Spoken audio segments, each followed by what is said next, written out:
Pagi, selamat siang, selamat sore, selamat malam. Terima kasih atas waktunya.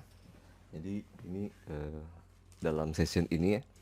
Ini kebetulan kemarin nggak sengaja aja sih. Jadi em, apa berhubungan dengan lagi rame-ramenya data, kebocoran data, terus kemudian banyak kejadian hacking atau attack ya, di mana-mana gitu ya. Jadi saya sengaja membuat sekedar security awareness yang memang ini ada beberapa alasannya. Jadi ini for free, gratis ya, terus nggak perlu pakai nama asli juga. Jadi silakan aja bebas pakai nama palsu.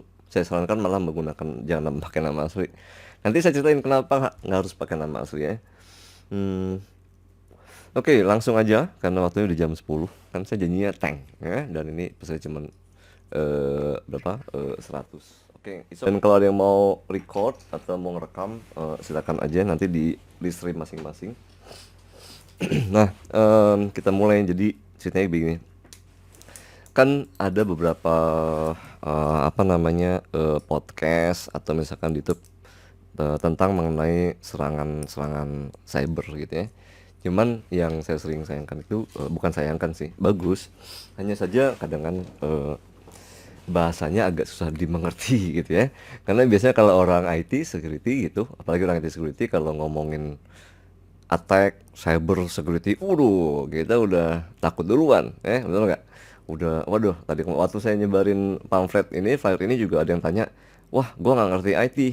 Oh, justru ini memang bukan buat untuk buka apa? Untuk bukan orang untuk buka untuk orang-orang bukan non IT, ya. Jadi akan saya usahain menjelaskannya dengan bahasa yang sederhana dan mudah-mudahan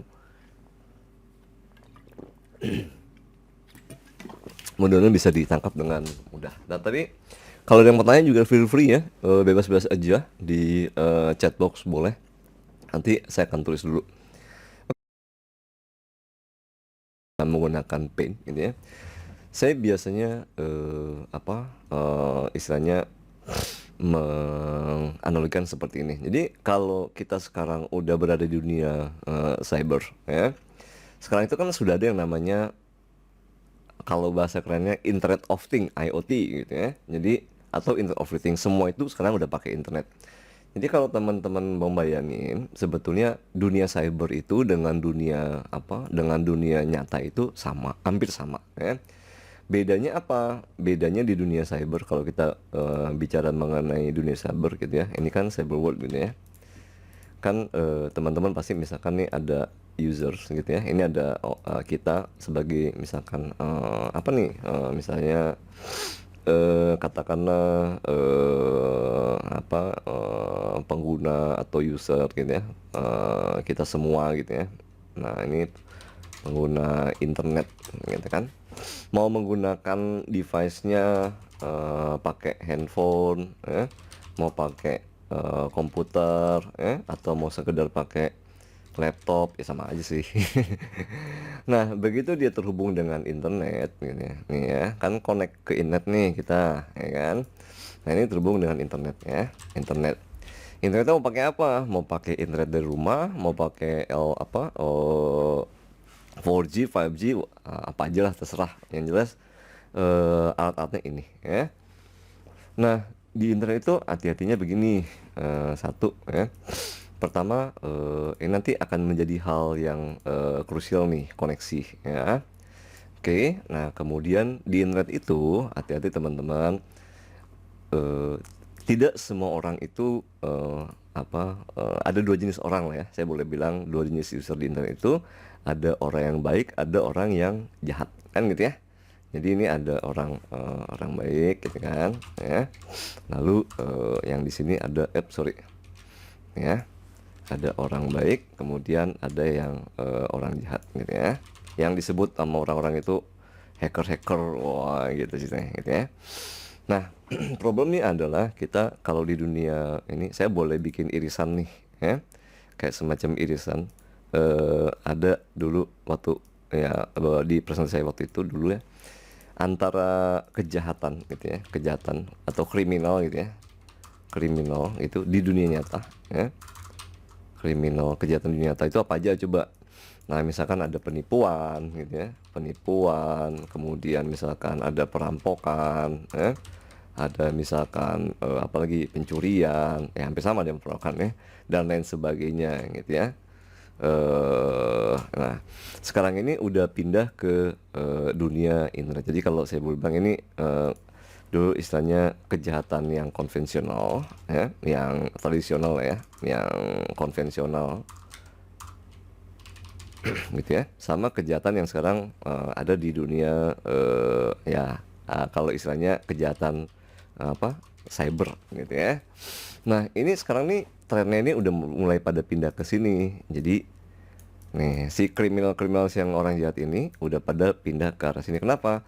Karena sekarang itu semua orang itu pada pakai internet, ya kan? Sehari-hari kita online shopping, belanja apa segala macam di internet gitu. Nah, jadi nah ini yang agak apa namanya riskannya. Bahayanya ada apa? Kalau di kejahatan yang biasa sehari-hari ini pasti kelihatan orangnya gitu ya. Tapi kalau udah di internet nyambung kayak gini, ya udah kita nggak tahu siapa yang apa baik, apa yang mana yang jahat gitu ya. Nah, kemudian konsepnya sebenarnya gini teman-teman. Kalau kita merasa apa mau gimana cara kita membuat supaya kita aman di internet itu anggap aja kita mau menjaga rumah kita gitu ya. Sama dengan kita mau mengelola kita punya rumah nih ya. Kalau teman-teman mau melindungi rumah kan pasti ada pintu depannya kan gitu ya. Ada pintu depannya, lalu di sini ada jendela gitu kan. Oke, di sini ada jendelanya gitu ya, jendela lain dan sebagainya. Nah, di internet juga sama gitu ya. Jadi kalau kita bicara di internet, si maling itu atau hacker itu, bahasa kerennya kan hacker tuh, dia akan mencoba mencari pintu masuknya gitu ya. Jadi dia akan coba cari celahnya, pintu masuknya. Nah, pintu masuknya mau dari mana aja, terserah, hampir sama. Jadi ini misalkan si penjahat itu ya, penjahat, oke. Nah, mereka akan mencari pintu masuk mau dari apa? Pintu depan gitu ya. Mau dari jendela gitu kan. Atau mau dari apa namanya? Jendela samping, jendela kedua atau bahkan dari garasi gitu. Jadi sebetulnya sama aja, cuman yang bahayanya adalah ini semua itu nggak kasat mata gitu ya. Jadi kita santai-santai aja buka internet segala macam, terus kita nggak tahu nih ada orang jahat mereka mau masuk. Nah karena memang pintu-pintunya nggak ada, jadi pintu-pintu dan jendela-jendelanya nggak ada. Oke, kalau kita bicara mengenai pintu dan jendela, itu sebenarnya di semua device ya, di semua perangkat. Kayak kita punya komputer nih, ya kita punya komputer, kita punya gimana gambar komputer kayak gitu lah ya. Kita punya laptop ya kan. Nah apa sih yang kita gunakan? Nah misalkan sering hari kita menggunakan email ya, email, lalu kita buka internet ya, buka website gitu kan, atau kita buka sosmed gitu ya. Nah ini bisa menjadi pintu masuk, gitu ya. Ini bisa menjadi pintu masuk bagi si penjahat-penjahat itu gitu. Jadi ini adalah salah satu pintu masuknya ya, pintu masuknya. Oke. Kalau kita mau bicara teknisnya, sebenarnya pintu masuk tuh bisa dari operating system, bisa dari komputer sendiri ya, kalau bisa dari handphonenya, bisa dari perangkat kita, bisa kita, atau malah bisa dari kita yang sendiri. Itulah kenapa tadi saya sarankan jangan menggunakan nama asli, dan kenapa di sini sebenarnya tidak harus daftar, tidak harus ini nanti ada penjelasan nanti ya.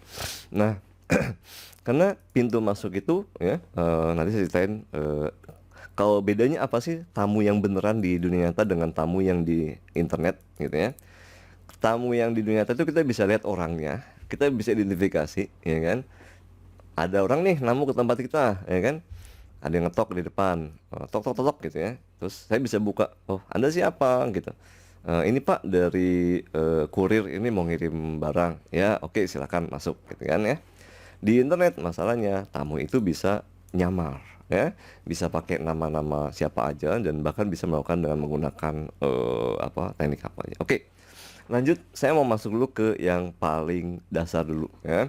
Maksudnya gini, saya akan demoin dulu yang paling sering apa, yang sekarang lagi rame nih. Nggak, bukan rame sih. Satu, ini ya.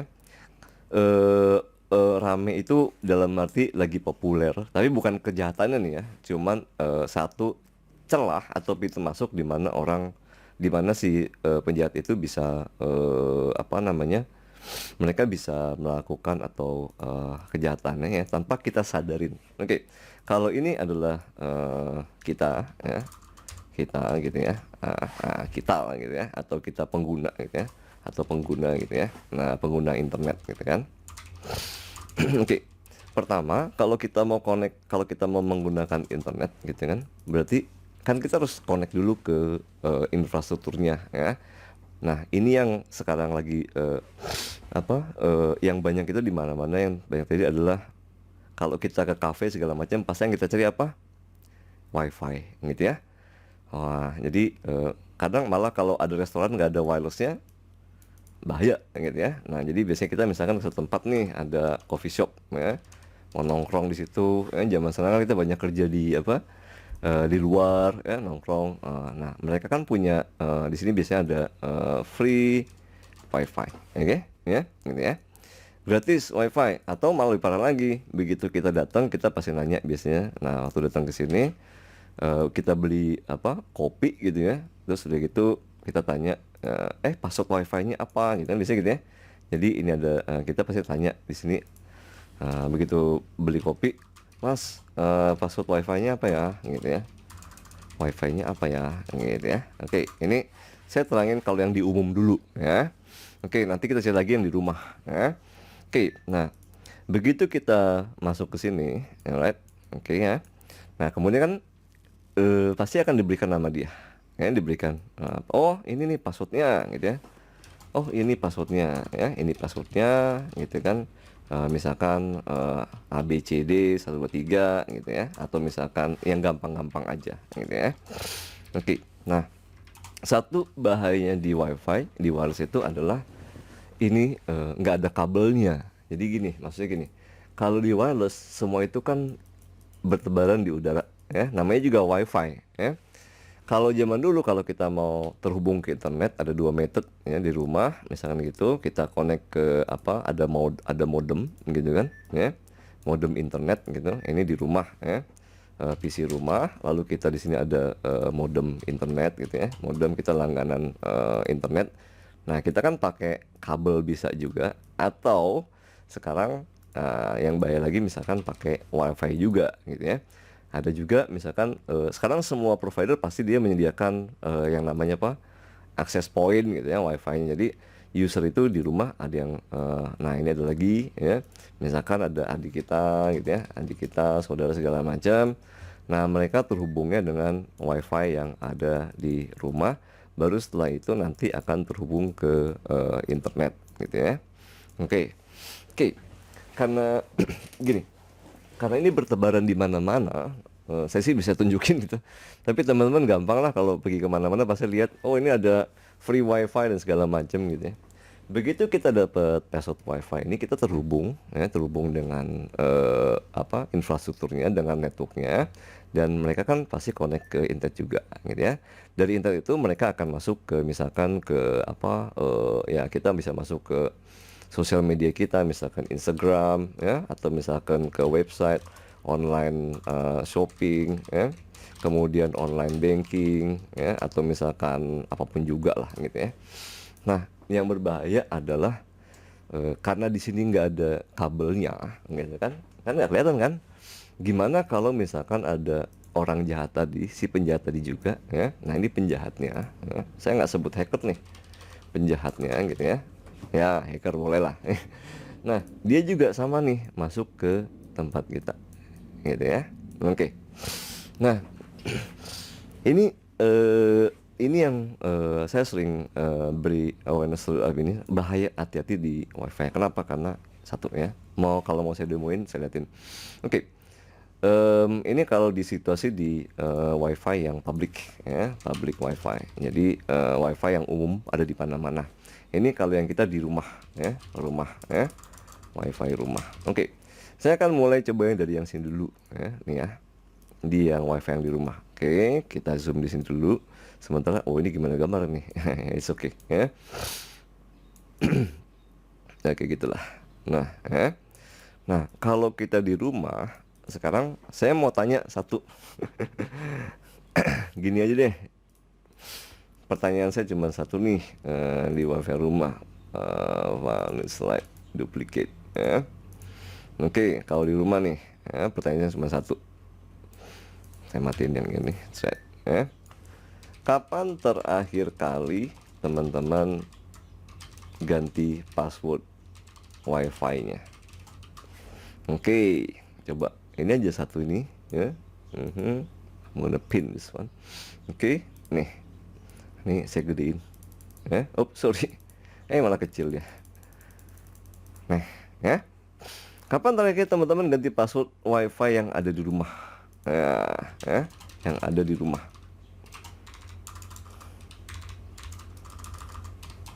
Oke ya, jawabannya bisa macam-macam. Jawabannya bisa baru kemarin aja, baru 3 bulan yang lalu, atau misalkan jawabannya adalah wah nggak pernah ya. Kenapa? Karena atau mungkin waktu pertama kali dulu nginstal doang, ya wajar gitu ya. Oke, tapi teman-teman tahu nggak apa namanya, dengan teknik-teknik sekarang ini banyak sekali ada atau dengan tools ya, banyak sekali dengan mudah orang bisa apa dalam tanda kutip menebak atau menemukan password yang kita gunakan di rumah ya. Oke, saya kasih contoh ya, saya kasih gambar. Ini nggak usah ditiru, maksudnya saya juga menggunakan tools yang lama. Jadi ini hanya untuk menunjukkan kira-kira si attacker tuh bisa ngapain ya. Dengan kondisi kalau misalkan kita punya wifi yang ada di rumah seperti ini, dan biasanya password itu gampang ya. Passwordnya itu biasanya kalau nggak misalkan kayak saya Billy 123 gitu ya, atau Billy kan supaya gampang diingat ya. Nah seperti itulah misalkan ya. Atau bahkan lipat lagi, saya pernah nemu yang kayak gini nih gitu ya. Karena kalau passwordnya makin nanti saya ajarin gimana cara bikin password yang bagus, yang aman gitu ya. Tapi susah ditebak, tapi gampang diingat. Nah jadi password juga ada masalah ya. Password yang aman ya. Aman dalam arti susah di attack, susah ditebak sama orang lain. Nah tapi gampang diingat. Ini jadi masalah nanti ya. Oke, nanti ingetin saya harus ngebahas ini ya. Oke, ini saya tunjukin. Kalau kita nggak pernah ganti password yang di rumah, satu ya, resikonya apa ya. Saya gedein lagi dikit gitu ya. Satu ya, si penjahat tadi atau istilahnya hacker itu ya, hacker mungkin ya udah tahu password Anda, password wifi di rumah ya, wifi Anda. Oke. Nah kedua, ya, kalau dia udah tahu password wifi di rumah, itu si attacker tadi ya, dua ya, hacker tersebut mungkin ya udah lama nongkrong dalam tanda kutip ini kan, nongkrong ya di rumah kita ya kan. Dengan kata lain, si hacker tersebut ya bisa jadi ya udah mencuri data-data kita ya. Oke ya, tanpa kita sadarin. Oke, paham ya kenapa? Nah yaitu ya, karena kita nggak pernah ganti password. Dan kedua ya, kalaupun kita udah pernah ganti password gitu ya, duplicate saya bikin gini ya, kalaupun kita sering mengganti password wifi kita ya, password wifi kita. Nah apa yang terjadi? Masih ada risikonya, ada gitu ya. Kalaupun kita sering mengganti password kita, belum tentu loh. Satu nih ya, saya bilang lagi, pernah ngecek nggak ada berapa orang yang terhubung ke wifi yang ada di rumah? Oke. Oh nggak pernah. Kenapa? Kagak tahu ngerti caranya. Ya udah nggak apa-apa. ya karena memang nggak tahu caranya ya.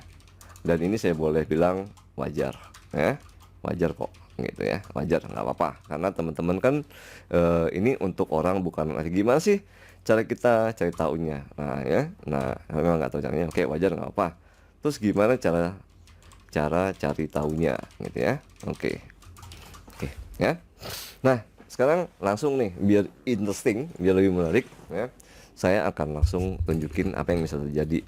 Oke, di rumah saya ini misalkan ada banyak wifi gitu ya. Ini kalau teman-teman lihat, nah di sini ada MR5, MNC, IoT segala macam. Ini wireless yang ada di rumah. Teman-teman kalau lihat apa namanya wifi apa buka laptop, hidupin handphone pasti juga kelihatan gitu ya.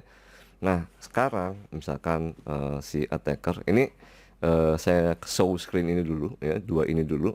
Terus kemudian ya yang ini dulu karena saya harus buka mesinnya di mesin lain ya, di screen lain supaya nggak terlalu kelihatan. Oke, sebentar. Nah, ini saya tunjukin ya. Kalau misalkan ada dengan mudahnya gitu misalnya. Alright. Oke, Elmon NG ya. 1.0. Ini saya menggunakan teknik yang lama. Artinya teknik-teknik attacker, teknik hacker seperti ini sebenarnya teknik kuno nih. Artinya apa? Kalau saya aja bisa menggunakan ini, sebenarnya ada di jauh sana ada apa? Ada attacker atau ada hacker yang lebih jago lagi gitu ya. Oke, sebentar ya. Saya tunjukin. Elmon G. Oke.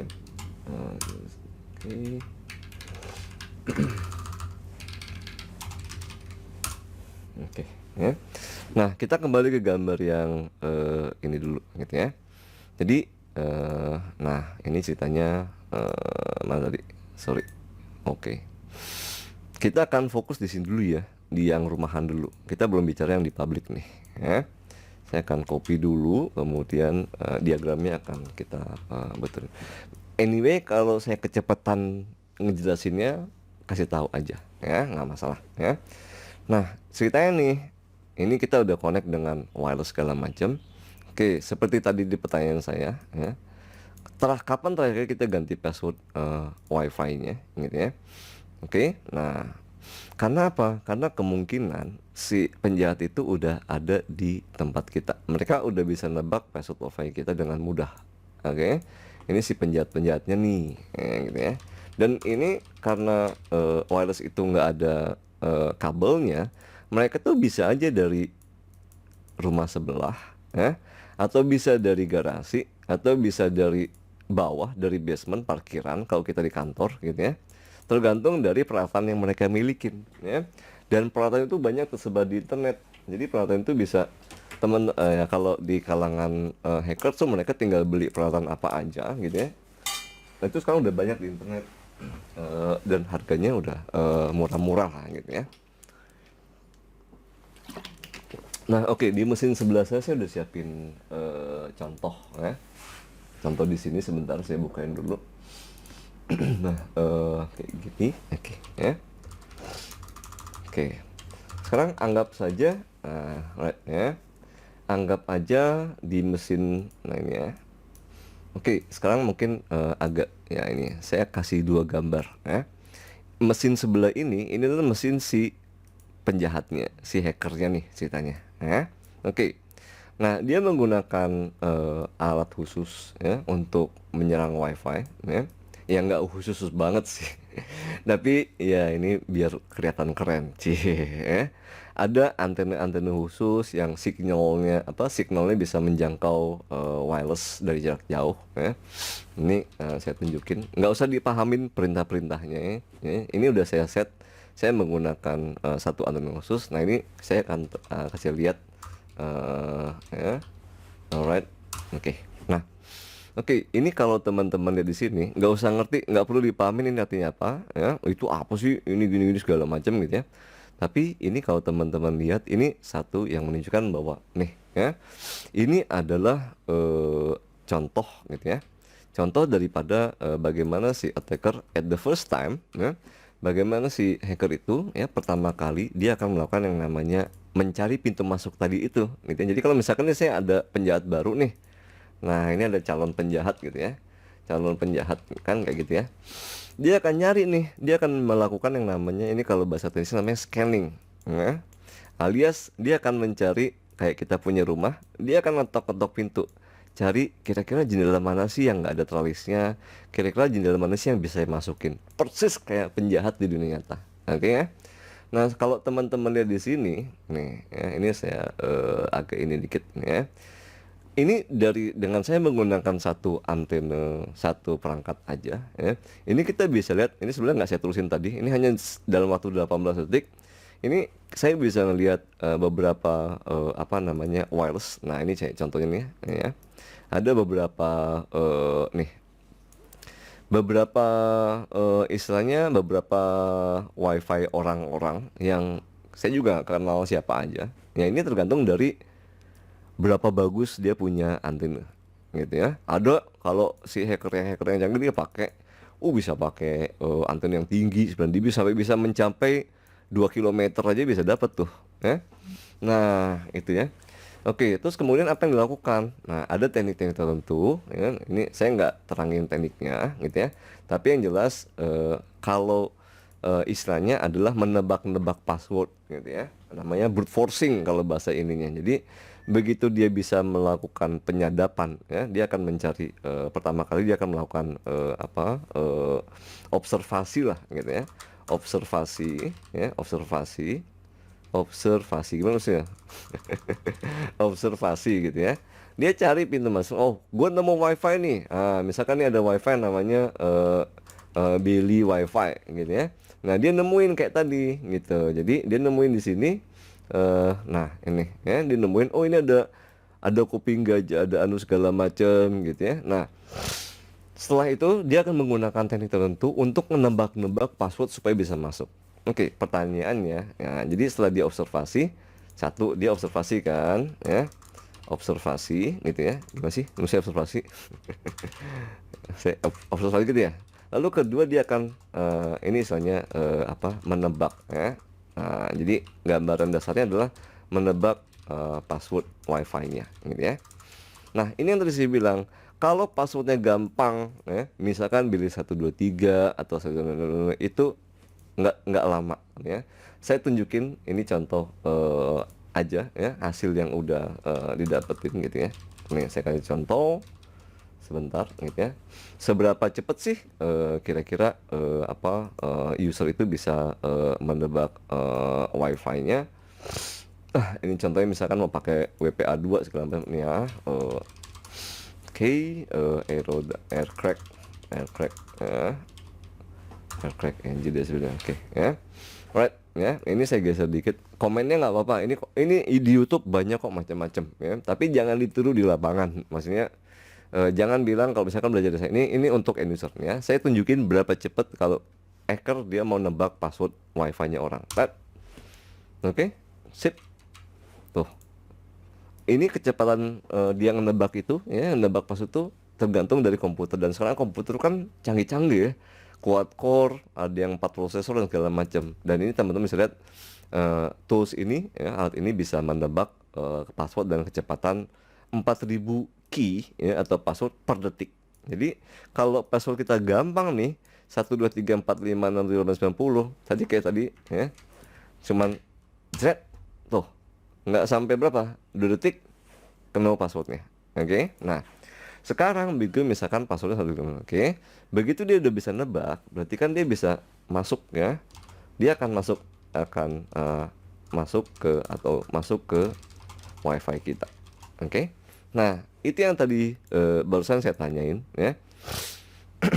Kalaupun dia udah masuk ke wifi kita pernah tahu nggak ada berapa orang sih, atau di rumah kita kan nggak ketahuan ya. Karena apa? Karena siapa, iya, itu kan ada kabel, kita nggak tahu. Kalau tamu yang beneran kan ada orang datang ke rumah. Kalau maling yang konvensional ya, tadi saya udah cerita mengenai kriminal, kalau dia mau nipu, ngerampok, menyuri, dia kan masuk ke dalam rumah kan gitu ya.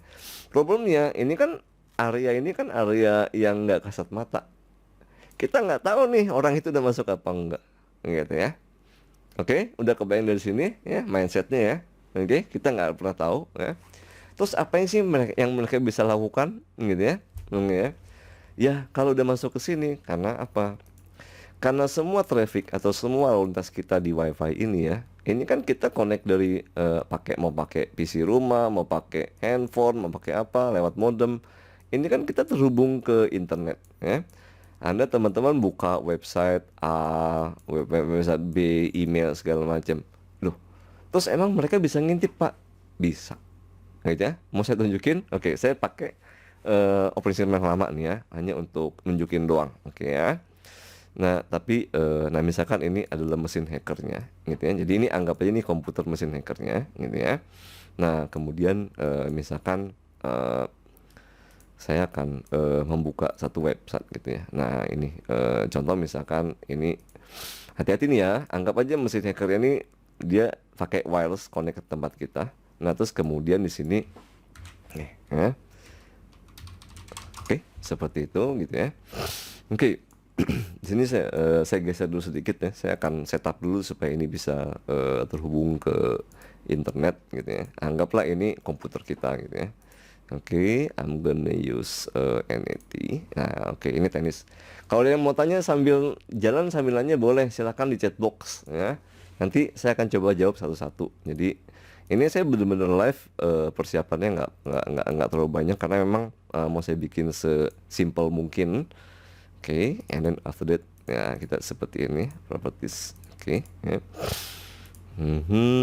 Saya coba connect dulu ya. Hal yang pertanyaan silakan ya. Tapi ini saya lagi nge-setting supaya komputer ini bisa terhubung ke internet. Oke, ditunggu aja ya. Alright, and then after that, oke, ya kita tunggu. Oke, saya cek ya. Ini ceritanya komputer kita nih ya. Terus kemudian saya akan coba buka Google deh gitu ya, www.google.com. Yap, kita bisa buka Google gitu ya. Oke. Terus apa hubungannya dengan tadi? Oke. Ini saya buka Google dengan menggunakan WiFi. Yang jadi ceritanya si komputer ini. Oke.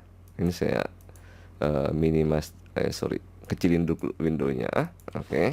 Nah, kemudian ini saya kembali ke gambar yang mana tadi? Ini ya. Nih. Oke. Alright, ya.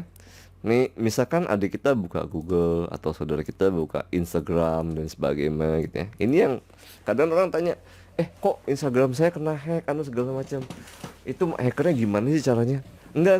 Mereka enggak nge-hack Instagramnya. Tapi kadang yang jadi problem itu adalah di kitanya, gitu ya. Oke, sebentar. Saya siapin dulu tekniknya ya, sebentar ya di Windows sebelah karena nanti diikutin lagi. Jangan diikutin nih. Oke, sebentar ya. Saya akan lihat dulu di sini ya sambil nunggu nih ya. Oke, kalau yang mau tanya silakan taruh di kolom ini. Dan anyway, again saya kasih tahu dulu di sini ya tata caranya, tata tipnya. Jangan menggunakan nama asli. Nanti saya ada reasonnya, ada alasannya kenapa nggak ada pendaftaran ya. Ada pertanyaan tuh, teman saya bilang wifi-nya di hidden supaya nggak kelihatan ya. Apakah itu bisa kelihatan? Saya bisa. Nanti ya itu di ini saya kasih tunjuk ya. Oke, sebentar. Klik on OK, and then I'm gonna start di komputer sebelah saya. Oke, remove all. Yes ya. Itu pertanyaannya cukup teknis tuh. Tapi itu nanti ya betul. Nanti tuh untuk proteksi ya. Oke, jadi saya ada pertanyaan nih. Ini ada pertanyaan dari seseorang. Pertanyaan seperti itu. Teman saya bilang wifi-nya di hide ya, di hidden ya, atau misalkan di ada teknik misalkan di wifi bisa di ada option untuk hidden. Nggak ngaruh. Karena hidden itu nanti ada teknisnya sih. Hidden itu nggak ngaruh. Oke, sebentar ya, saya configure dulu. Ini alright, I'm gonna select in here, remove. Oke, saya coba tes di sini. Mana nih mesin saya tadi? Cerita ini kan mesin si teman adik kita yang lagi atau teman saudara atau siapapun yang menggunakan wireless di rumah gitu ya. Sebentar ya, tenang. Oke, terhadap 10 13. Oke. Ini saya coba dulu APR. Oke, host APR plus 2.13. Oke. Ya. Oke. Nah, itu di sebelah kiri saya sebenarnya udah ada ceritanya si hacker tadi udah menyiapkan sesuatu. Dan ini di tempat siapa, di komputer atau di handphone kita, ini kita nggak sadar, yang kita bisa bisa Google, bisa buka Google dan segala macam. Nah sekarang saya tunjukin kalau misalkan kita mau buka satu website ya, satu website. Sebentar, saya cari dulu di sini websitenya. Sorry ya, yang nggak usah yang secure, ntar gue kena ini deh. Kena apa namanya, kena shoe. Nah saya buka website yang ini aja deh, sebentar ya. Oke, saya cari, tunggu, ini bekas kelas, soalnya kebanyakan kalau di kelas saya langsung main ke yang ini ya, yang ini. Oke, sebentar. Nah, saya buka, bentar ya. Nah, oke ya, saya boleh. Ini bukan berarti websitenya nggak aman ya, hati-hati ya. Ini bukan berarti websitenya nggak aman ya. Ini yang nggak aman adalah eh, infrastrukturnya ya. Oke ya. Iya, Nah, jadi ini mohon maaf nih ya kalau teman-teman dari ini banyak website seperti ini ya untuk melakukan pendaftaran segala macam ya. Oke. Nah, ini contoh website yang mau saya buka gitu kan. Oke ya. Nah, kemudian ini ada login, silakan login terlebih dahulu ya. Ingat teman-teman, kita lagi di WiFi nih ceritanya ya. Oke. Again ya, ini bukan ya, saya kasih disclaimer dulu ya supaya nanti nggak salah paham, nanti saya dikira saya nge-hack websitenya nih. Website ini bukan apa masalah di website ya. Oke, again ya. Ini bukan vulnerability atau ini bukan celah di website, tapi ini yang mau saya demokan sekarang ini adalah, karena mungkin ada yang ngerekam nih. Ya. Yang saya mau demokan di sini adalah, nah ya, nih, oke ya, yang akan ditunjukkan ya, didemokan. Ini bukan merupakan problem di website tertentu, di website ini ya, di website ini. Oke ya.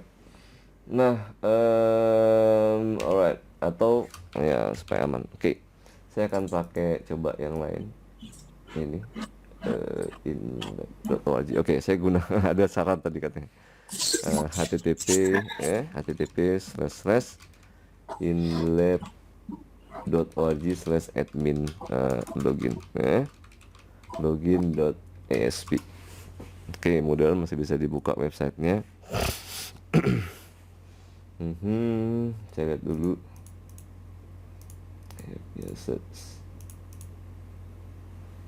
Oh, oke, ini udah nggak bisa. Ya udah, kita pakai website tadi ya. Oke. Again ya, ini bukan masalah di website ini ya. Oke ya, disclaimer nih. Oke. Nah, ini misalkan kita login. Hari ini hari apa sih? Hari Sabtu gitu ya. Sabtu. Passwordnya apa nih? Nah, ini yang saya mau cerita. Mau password kita susah banget gitu ya. Misalkan teman bilang password tuh harus mengandung huruf besar, huruf kecil segala macam. Ya, kita tulis aja nih ya. Huruf besar ya, pakai huruf besar, lalu huruf kecil. Sorry. Huruf besar ya, dan huruf kecil. Ingat ya. Sign in. Oke. Tentunya salah ya, karena nggak ada username di situ ya. Tapi itu bukan yang mau saya tunjukin ya. Ini yang saya mau tunjukin di sini adalah oke, sebentar. Ini di tempatnya hackers ya. Nih di mesin hackernya. Ini kalau teman-teman lihat di sini ya. Ini saya pakai tools lama. Nah, ini bisa teman-teman lihat. Kita tadi login ke sini ya. Apa tadi? Sabtu ya. Huruf besar, huruf kecil. Oke, ya, paham sekarang ya? Oke. Dan ini bisa terjadi juga ya kalau teman-teman login ke Instagram, Facebook segala macam. Kalau ini teknik yang saya tunjukin itu, ini teknik yang saya boleh bilang ini teknik yang cemen lah kalau buat di kalangan hacker ya. Karena dengan dengan teknik yang hacker kalau saya aja tahu cara seperti itu, maka hacker yang lain yang lebih jago, yang lebih canggih-canggih, mereka bisa melakukan hal yang lebih berbahaya lagi, misalkan ngambil data yang lagi dikirim ya. Misalkan teman-teman lagi kirim email nih gitu ya. Teman-teman lagi kirim email ke satu ya, kirim email pokoknya prinsipnya gini. Begitu si penjahat ini udah masuk ke network kita gitu ya. Apapun yang kita lakukan, mereka bisa tahu. Satu, mereka bisa nyadap ya kayak tadi password. Kedua, mereka bisa mengambil ya, mengambil data atau informasi yang lagi dikirim ya, yang lagi dikirim. Otomatis apa? Kenapa? Karena mereka udah dalam satu tempat nih gitu ya. Nah, kedua yang lebih gawat lagi, mereka bisa menggerayangi saya sendiri suka menggerayangi ya rumah kita gitu ya. Sebagai contoh nih, kalau di kantor-kantor kan ada banyak mesin-mesin gitu ya. Misalkan ini kan kalau di rumah cuma ada 3-4 station gitu ya. Nah, kalau di kantor kan ada server, ada apa lagi. Nah, itu mereka bisa dengan leluasa mengurangi dan siaran lagi tanpa kita sadarin kebanyakan ya.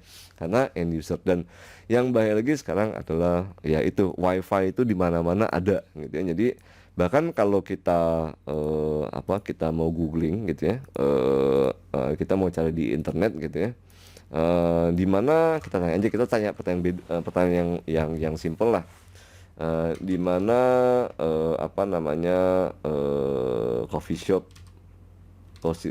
shop Jakarta yang memberikan wifi gratis gitu ya. Oke. Wah, banyak nih free wifi gitu ya. Oke, saya nggak ngeblame mereka gitu ya, karena ini udah urusan bisnis. Jadi kalau nggak ada wifi-nya malah sepi.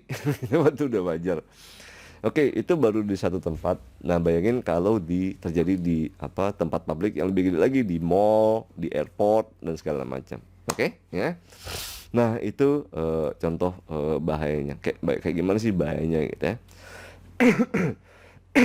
Sorry. Nah, yang kedua, ini topik yang kedua adalah emangnya hacker tuh bisa ngapain sih kalau kita klik link atau download file sembarangan? Ini juga seru nih. Jadi gini. Jadi dengan adanya banyak fasilitas atau service di internet gitu ya. Jadi banyak orang, saya mau download file ini, saya mau nonton film gitu ya dan sebagainya gitu ya. Emang apa sih yang terjadi gitu ya? Nah, itu waktu itu ada yang protes yang bicara bahwa nanti hacker bisa melakukan remote access, dia bisa ngontrol komputer kalian. Nah, cara ngontrolnya gimana sih gitu ya? Oke, saya tunjukin deh ini ya. Tapi ini jangan ditiru. Dan saya akan nunjukin di layar sebelah. Saya akan menampilkan akibatnya aja. Oke ya. Oke, sebentar saya siapin dulu ya. Misalkan ini adalah komputer teman-teman gitu ya. Contoh misalnya ini ini adalah komputer salah satu orang gitu ya. Dan misalkan dia menerima suatu email ya, dari manapun juga gitu, atau dia mau download file lah ya, katakanlah dia mau download file. Oke, saya siapin dulu sebentar ya. Saya siapin dulu sebentar di sini. Alright, fake access point, message software. Oke, sebentar ya, sebentar. Karena ini eventnya mendadak, eventnya suka-suka gitu ya. Jadi ini karena saya agak gemes aja gitu, bukan gemes sih, tanggung jawab ini, responsibility. Oke, let me try first in here ya. Tunggu sebentar ya, tenang ya. And then after that manage software. Okay, that's less right the SSL, and then that's less movie ya. Movie.sh.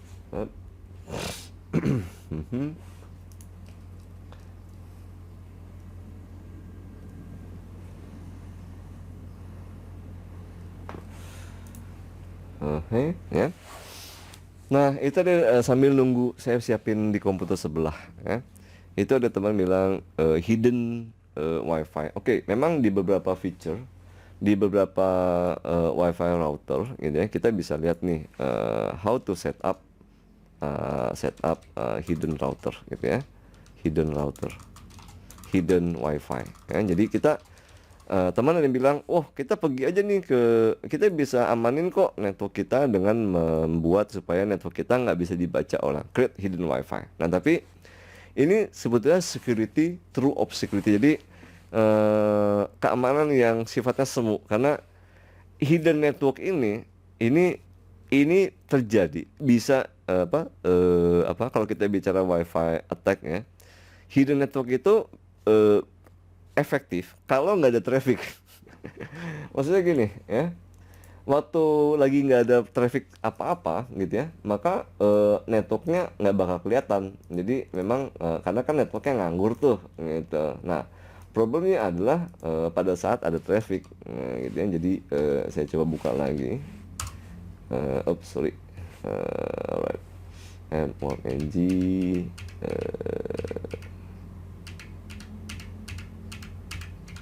Sorry ya, saya coba lagi. Yaitu dan NG. Ya. Oke, ini kalau teman-teman lihat, oke, ini saya stop dulu. Oke, ini kalau teman-teman lihat di sini, ini hidden nih, hidden, ya. Ini jadi disembunyikan sama dia wifi-nya. Cuman saya boleh bilang ini hidden karena apa? Ini nggak ada trafficnya. Nanti begitu ada traffic, ya, begitu ada komunikasi antara komputer kita dengan wifi, yang hidden ini akan kebuka. Ya, oke, jadi salah satu ini. Oke, itu jawabannya. Nah sekarang saya akan coba nunjukin ya, gimana kalau kita download sembarangan ya, download file misalkan kayak kemarin, wah saya pengen nonton film ini, film A, film B, film C gitu, atau misalkan download, oke kita coba lihat korbannya ini gitu ya.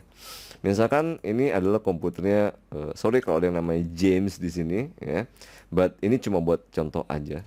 Misalkan saya mau mendownload apa nih, ya satu file, wah gue pengen nonton apa nih, file drama Korea atau apa gitu ya.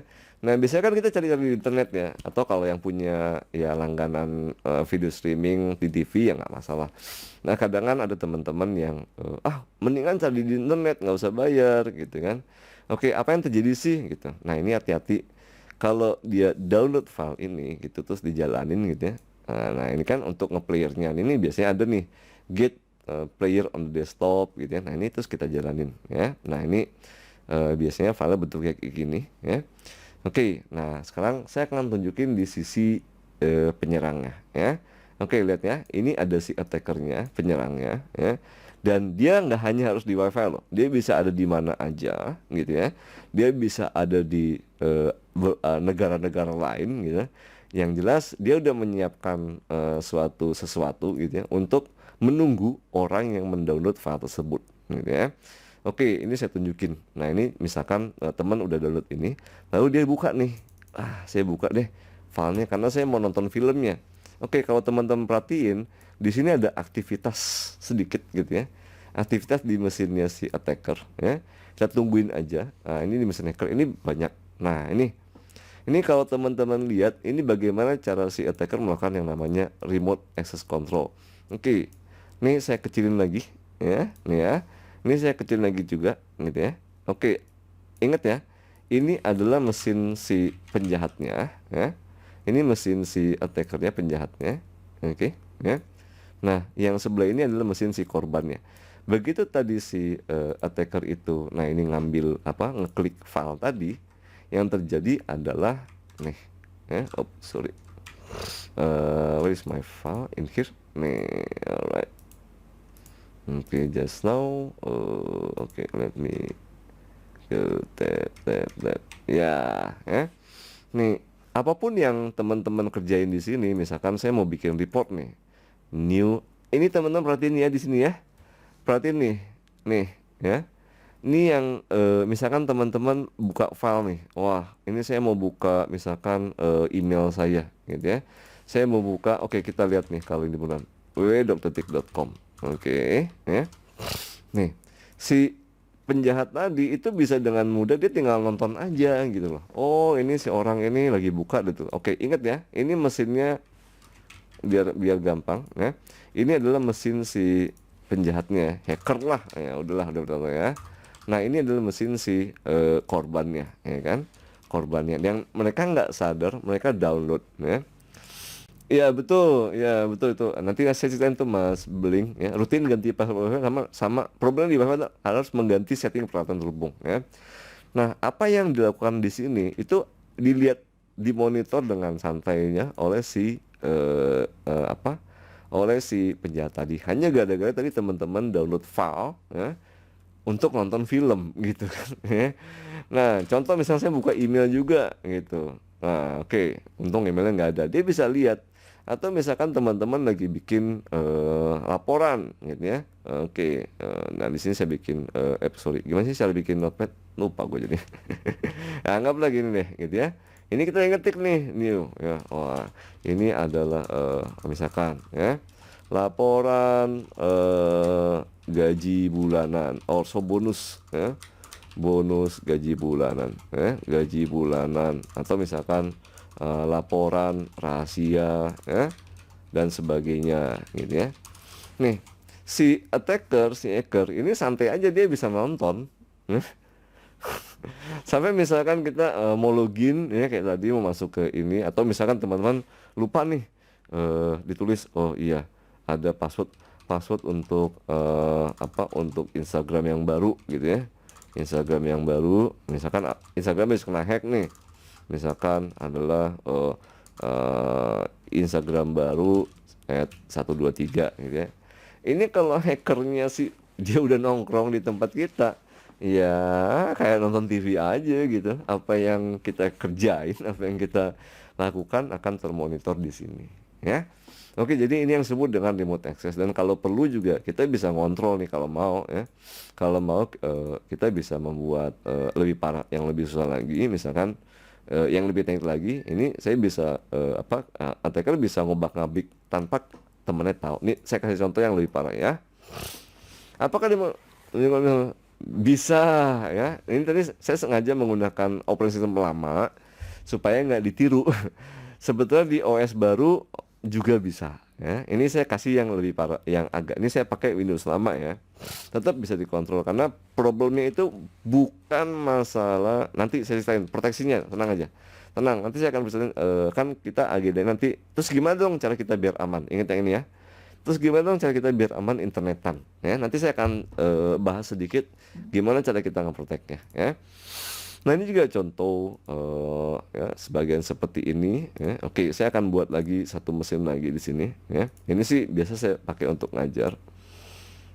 Nah, oke, bagus juga pertanyaannya. Gimana sih cara ngecek file-file yang kita download itu bersih atau enggak? Oke, nanti saya terangin. Oke, jangan khawatir ya.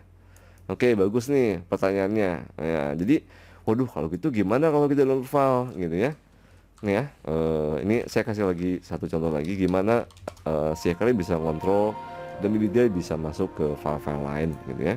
Ini saya sengaja pakai mesin. Ini contoh klien juga. Terus kemudian saya akan gunakan mesin yang sederhana aja di sini sebentar aja ya, sebentar ya.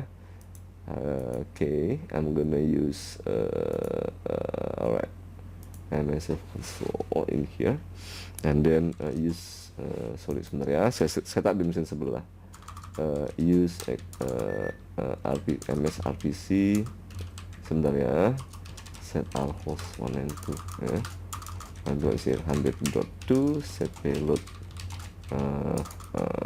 Win32 bind. Oke, sebentar ya.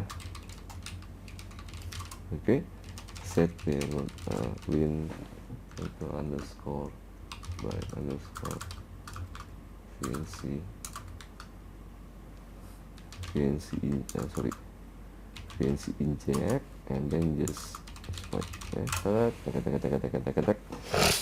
Nah, oke.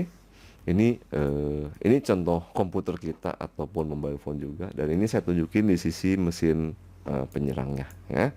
Ini teman-teman misalnya ini metodenya agak berbeda dengan tadi. Nah, kalau di sini sama sih sebenarnya apa yang kita klik di sini akan muncul di sini juga gitu ya.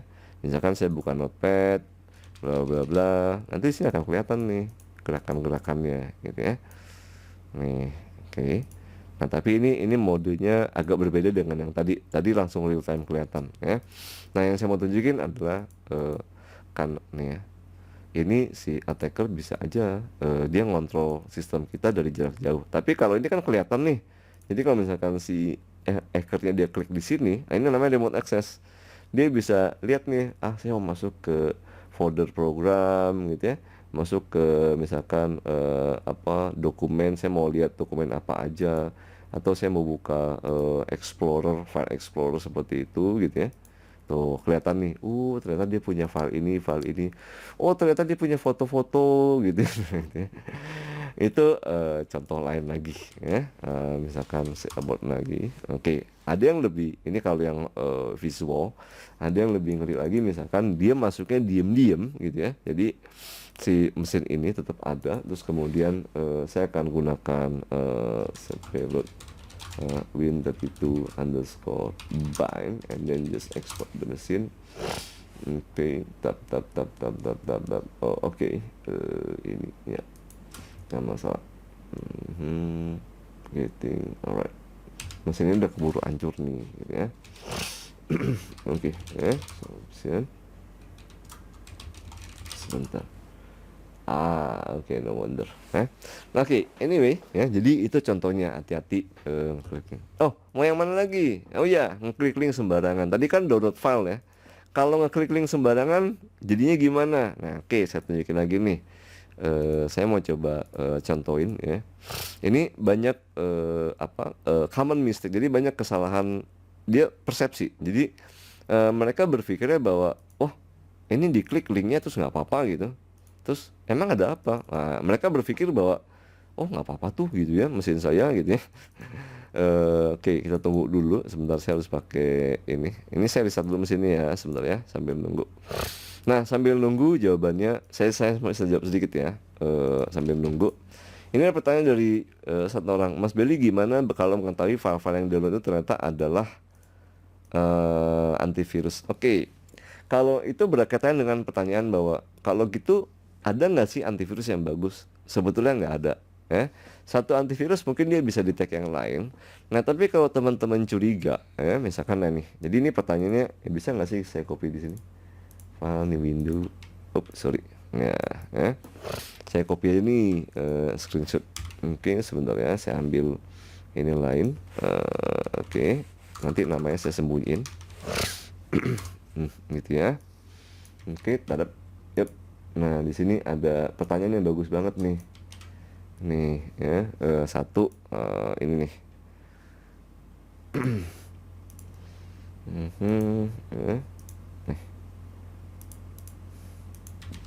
Oke, ini ada pertanyaan bagus sekali ya. Gimana kalau kita mau mengetahui file yang dulu adalah backdoor ataukah ada virus? Kalau teman memang ada yang tanya apakah ada antivirus yang bagus? Saya boleh bilang nggak ada yang the best antivirus. Jadi antivirus itu ada yang bisa mendeteksi virus-virus yang ini, ada yang nggak bisa gitu ya. Dan kemudian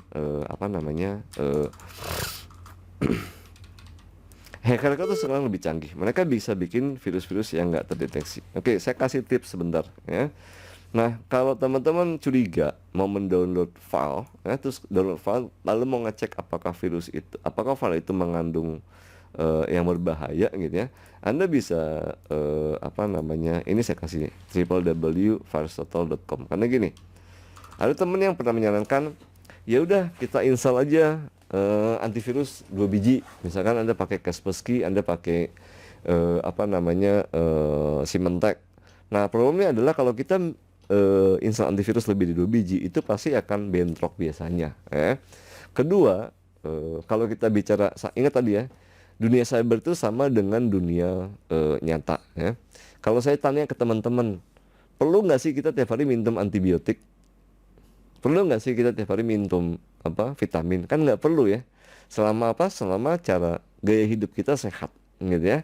Gaya hidup kita sehat, kita nggak menggunakan software bajakan dan segala macam, kita download file dari website yang resmi dan sebagainya. Nah, tapi kalaupun misalkan teman-teman harus mendownload file dari internet ya, terus jangan dulu dieksekusi gitu ya. Terus kemudian nggak yakin. Ini saya kasih contoh nih ya. Di komputer saya kalau saya ngajar security tempat lain, saya punya backdoor yang ini saya udah desain ya.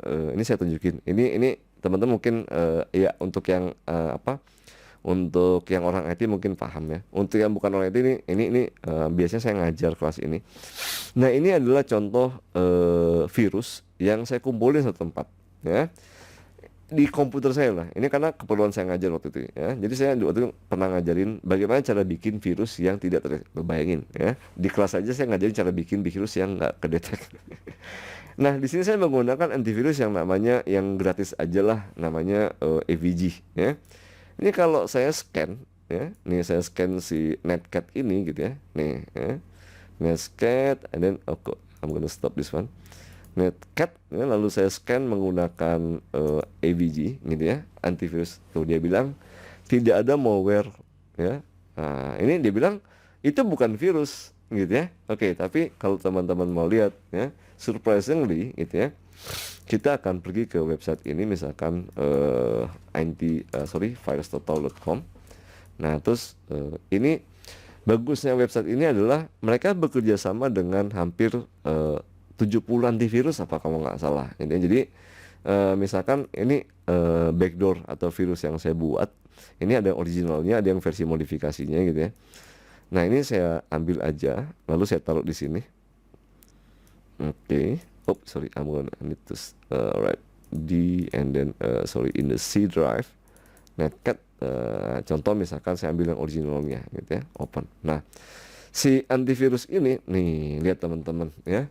Ternyata bahwa sebetulnya file yang memang udah virus itu memang backdoor. Ini terdeteksi oleh 49 dari 72 antivirus. Jadi teman-teman kalau mau ngetes file itu berbahaya atau enggak ya, virustotal.com ya, buka ke sini.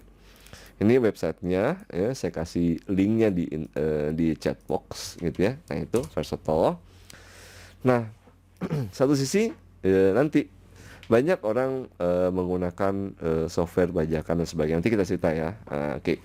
Tadi saya mau ngadain apa? Oh ya. Jadi ini kaitannya dengan bagaimana menggunakan apa sih bahayanya kalau kita menggunakan software bajakan. Tadi udah saya tunjukin kalau kita download software sembarangan, ya kita bisa terkena infeksi dan kita nggak tahu apa yang hacker lakukan. Nah, itu yang mengakibatkan data-data kita bocor ya. Ini saya mau kasih tahu, ini mohon maaf nih ya buat teman-teman yang banyak menggunakan ini nggak salah juga sih. Dulu juga saya pakai software tuh Kraken gitu ya. Karena ya nggak sanggup beli software mahal ya. Nah, tapi ini ada software aplikasi yang sangat populer namanya KMS Pico. Mungkin teman-teman pernah dengar ya. Ini untuk mengaktifasi aplikasi kita ya. Dan ini nanti teman-teman boleh coba. KMS Pico ini dan inisialnya ini Windows Activator. Jadi kalau kita beli software bajakan gitu ya. Saya mau beli Windows 10 kok mahal. Udah beli yang bajakannya aja. Nanti aktivasinya gimana? Pakai ini, atau mau beli Adobe gitu ya. Ada teman saya misalkan ini pakai orang desain misalkan. Photoshop kan mahal. Ada bajakannya enggak? Hati-hati. Setiap ada bajakan gitu ya, tiap ada tools itu biasanya there is no free, nggak ada makan siang yang gratis. Dan ini nih ya, kalau ini pakai cara mengaktifasi Windows 10 gitu ya. Nih. Kan ini langkah-langkahnya nih. Misalkan kita pakai Windows 10. Nah, ini cara mengaktifasi Windows 10. Ini mohon maaf nih yang punya website kata data, Anda melakukan edukasi yang salah ya. Kurang tepat karena ini website ini banyak dikunjungin orang ya. Dan memang di awal-awal ini cara mengaktifasi Windows 10 dengan mudah dan praktis. Di bawah-bawahnya ini benar sih. Harus menggunakan license ya, kuncinya, lalu kemudian dengan menggunakan license dan sebagainya. Cuman di bawah ini ada yang nih dengan menggunakan tools yang namanya KMS Pico. Nah, KMS Pico ini tools untuk gratis untuk mengaktifasi Office, Windows, segala macam. Cuman kalau teman-teman perhatian di sini, ini ada red alert-nya. Nah, jadi ini ada tanda, ini udah mencurigakan. Matikan program antivirus Anda selama 5 menit.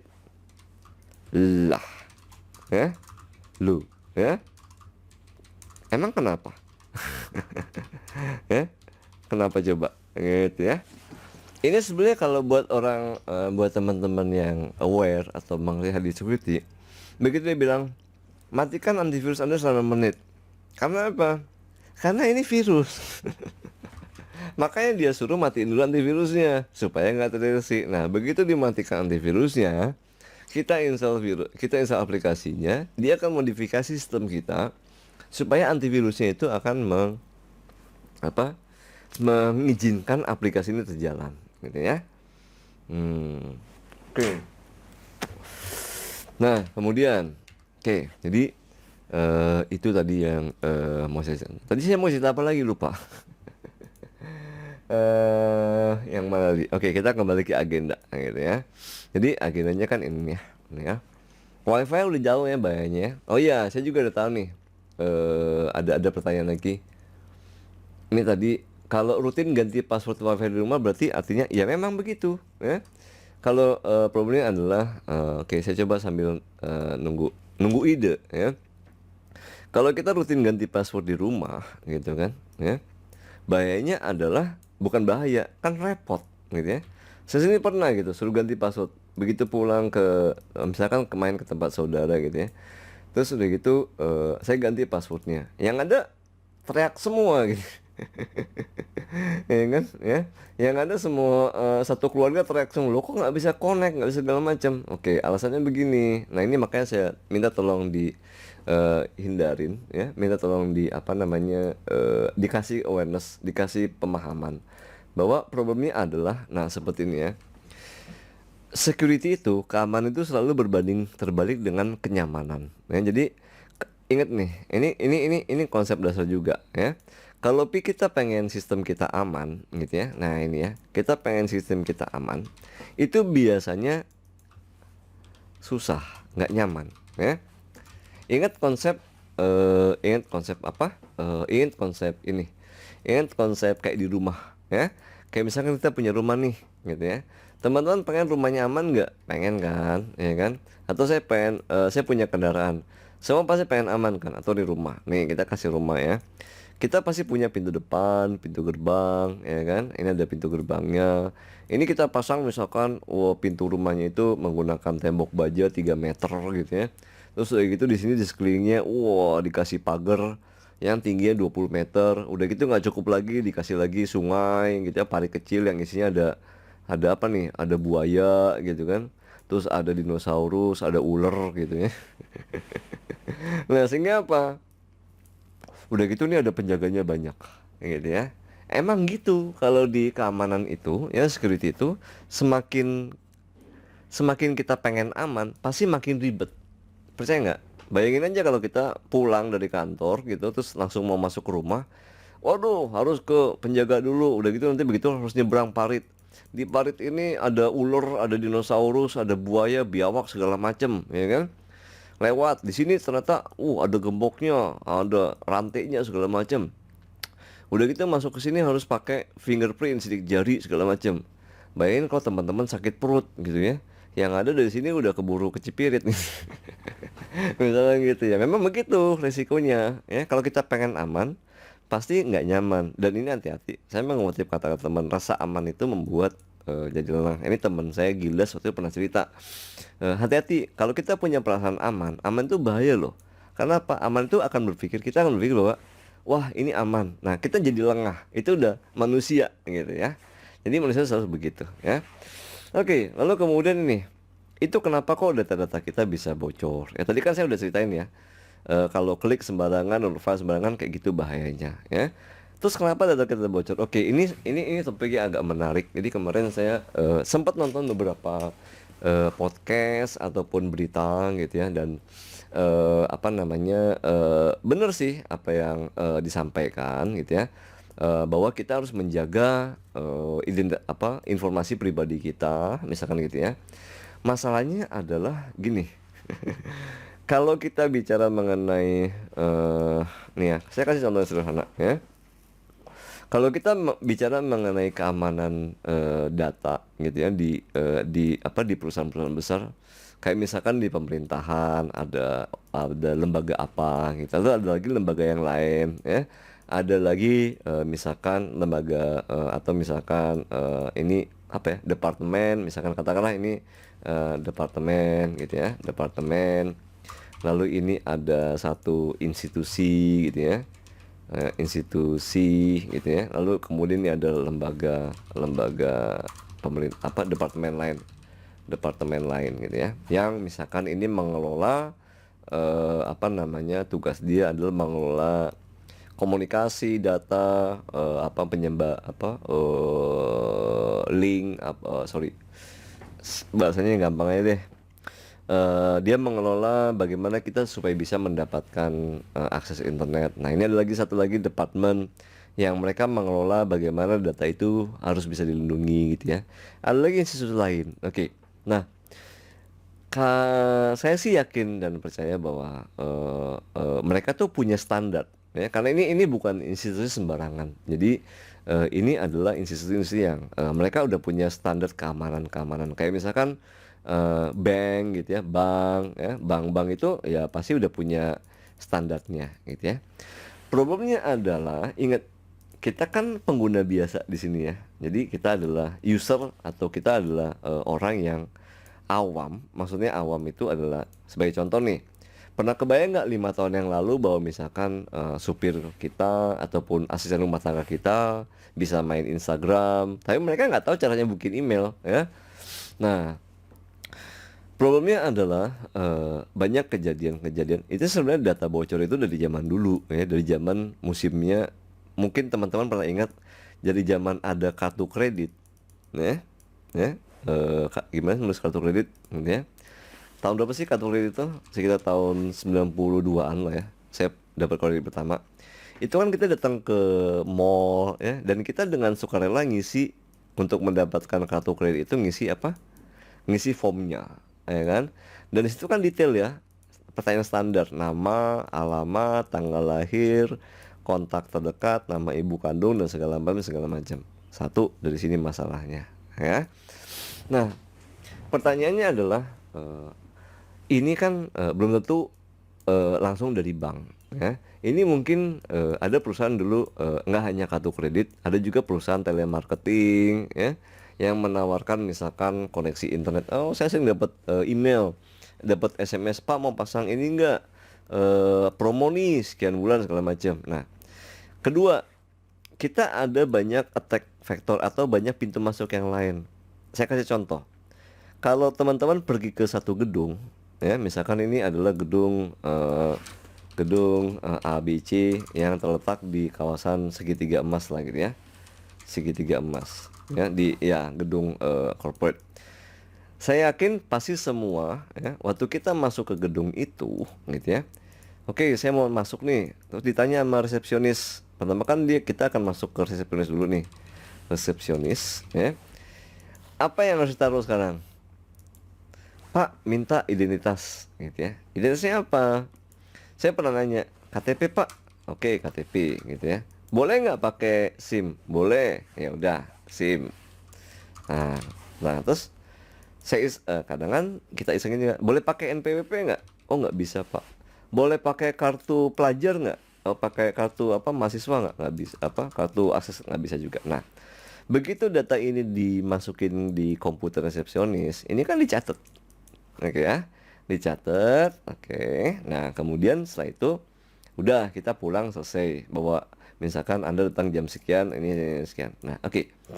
Nah, problemnya adalah ada berapa banyak gedung ya di Indonesia ya, berapa banyak gedung, berapa banyak perusahaan-perusahaan telemarketing ya yang mereka mendaftar seperti itu. Dan pertanyaannya adalah bagaimana cara mereka mengamankan data-data ini gitu ya. Maksudnya gini ya, ada standar-standar gitu ya. Kalau saya mau check-in di hotel, kemarin baru aja saya pergi kemana gitu, check-in di salah satu hotel di yang dia adalah hotel yang punya jaringan. Begitu saya check-in, begitu saya masuk ke lobbynya, tinggal nyebutin nama aja gitu ya. Itu kan saya lupa, Bapak udah punya member nggak? Wah, nggak tahu deh, saya bilang gitu. Oke, nomor telepon atau nama Pak? Nama lengkap, nomor telepon. Langsung keluar data saya.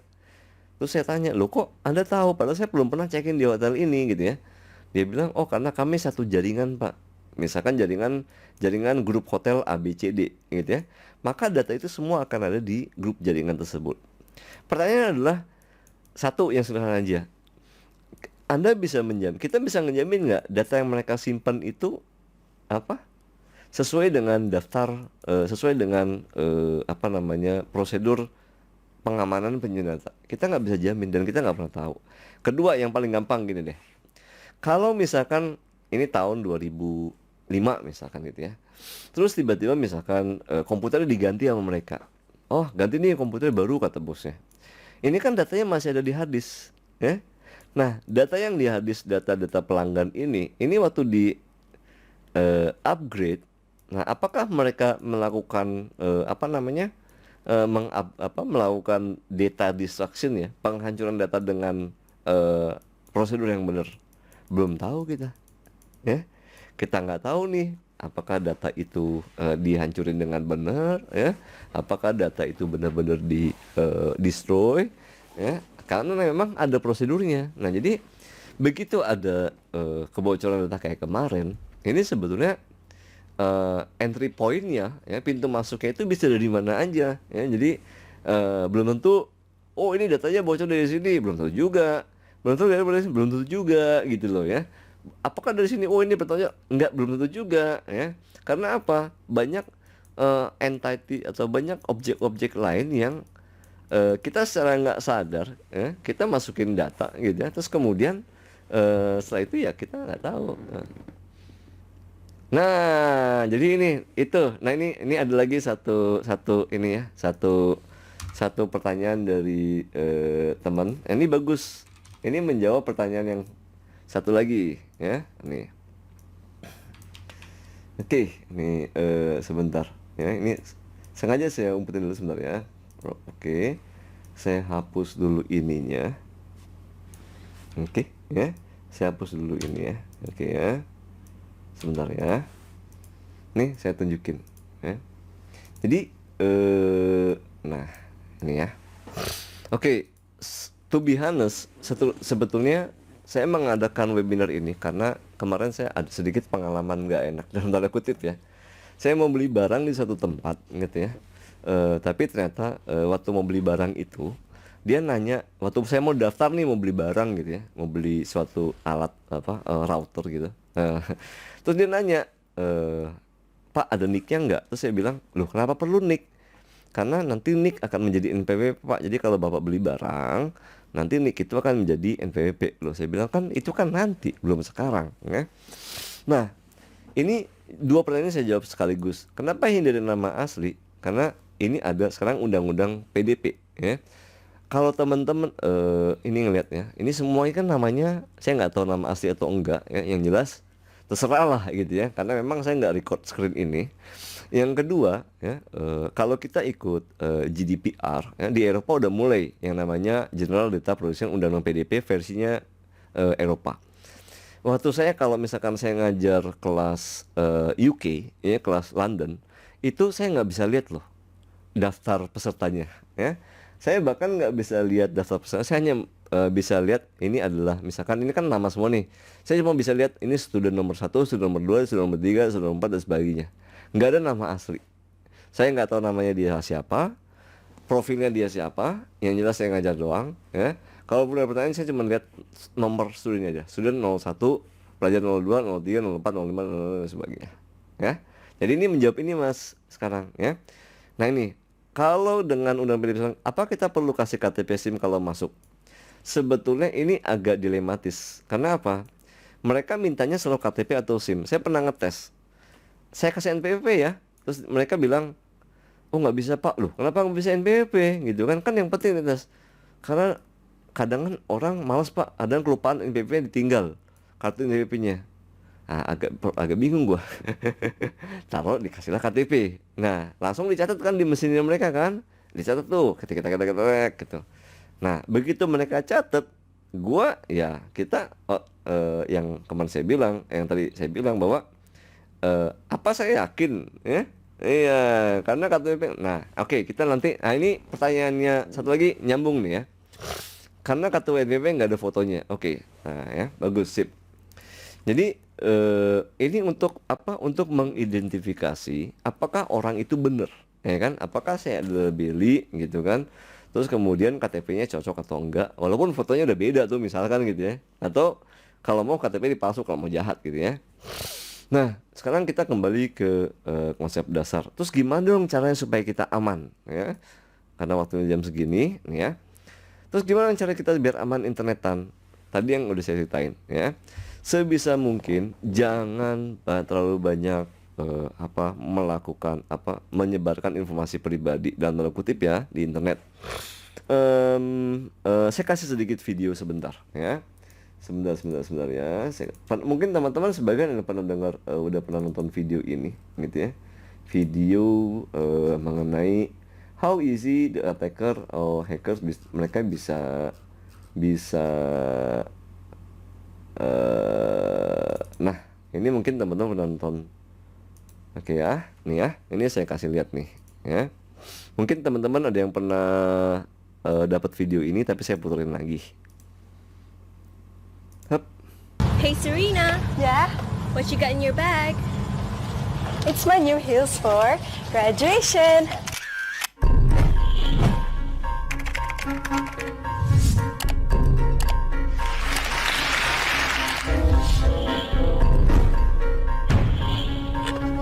Good morning, guys. Guess what day it is? It's my birthday.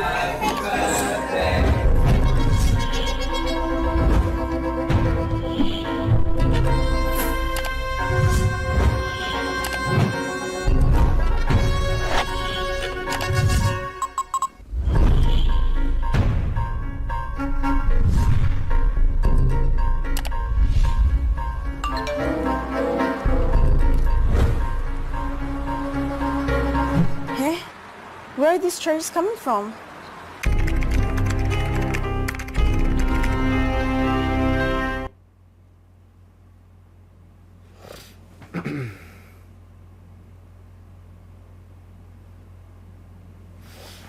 Nah, itu contoh ya, protect your personal information. Kenapa gini? Oke, ini nyambungnya begini ya caranya. Di dunia, saya akan kembali ke gambar yang pertama tadi ya. Jadi kita punya dunia yang namanya dunia cyber, yang dimana nggak ada tidak ada, nggak kasat mata ya. Sekarang ini kalau saya gambar lagi ya, problem di security itu gampang banget. Kalau kita orang IT security itu gampang banget kita itu sebenarnya ada namanya segitiga keamanan security ya. Yang pertama adalah confidentiality ya, kerahasiaan. Nah, susah lah tulisannya. Oke, jadi ini sebenarnya dulu namanya CIA ya. Ini adalah security triangles ya. Jadi dasarnya di sini. Jadi kalau saya mau ngecek misalkan apakah sistem itu atau kayak tadi kita naruh KTP, yakin nggak itu dirahasiakan ya. Kedua, integrity availability. Nah, seiring dengan perkembangan zaman, sekarang itu ada problem yang namanya authenticity ya. Authentic gitu ya. Nah, authentic kenapa? Ini berasal dari kata autentikasi gitu ya. Autentikasi. Oke. Nah, kalau kita berhubungan dengan sistem gitu ya. Ini kalau saya mau login atau masuk ke sistem, emangnya sistem tahu kita itu siapa? Kan gitu ya. Tahu dari mana? Misalkan saya login ke Instagram, Facebook segala macam. Ini misalkan adalah Belly gitu ya. Saya mau login ke websitenya Instagram gitu ya. Instagram. Oke, ya. Nah, pertanyaannya adalah dari mana Instagram itu tahu gitu ya bahwa saya ini adalah Billy ya. Gimana caranya ya? Bagaimana Instagram itu Instagram memastikan bahwa saya ini adalah Billy yang beneran gitu ya. Oke? Nah, kalau di dunia nyata ya kan kita kan konfirmasi dengan KTP gitu ya. Oh, ini saya Billy Pak, begini-begini. Ya udah, oke, silakan masuk. Kalau di dunia cyber, apa yang kita bisa lakukan untuk autentikasi atau memperkenalkan diri kita? Cuma ada 3 cara ya. Ada satu, misalkan berdasarkan apa yang kita tahu ya, apa yang kita tahu. Nah, contohnya ini adalah ini username ya dan password Oke. Yang kedua ada lagi yang lebih canggih lagi, apa yang kita punya, yang kita miliki, ya, yang kita miliki, ya, misalkan kartu akses, ya, bukan akses, ya, misalkan atau kartu kredit, ya, gitu ya, dan sebagainya. Yang ketiga adalah yang unik, ya, yang unik atau spesial dari diri kita, ya.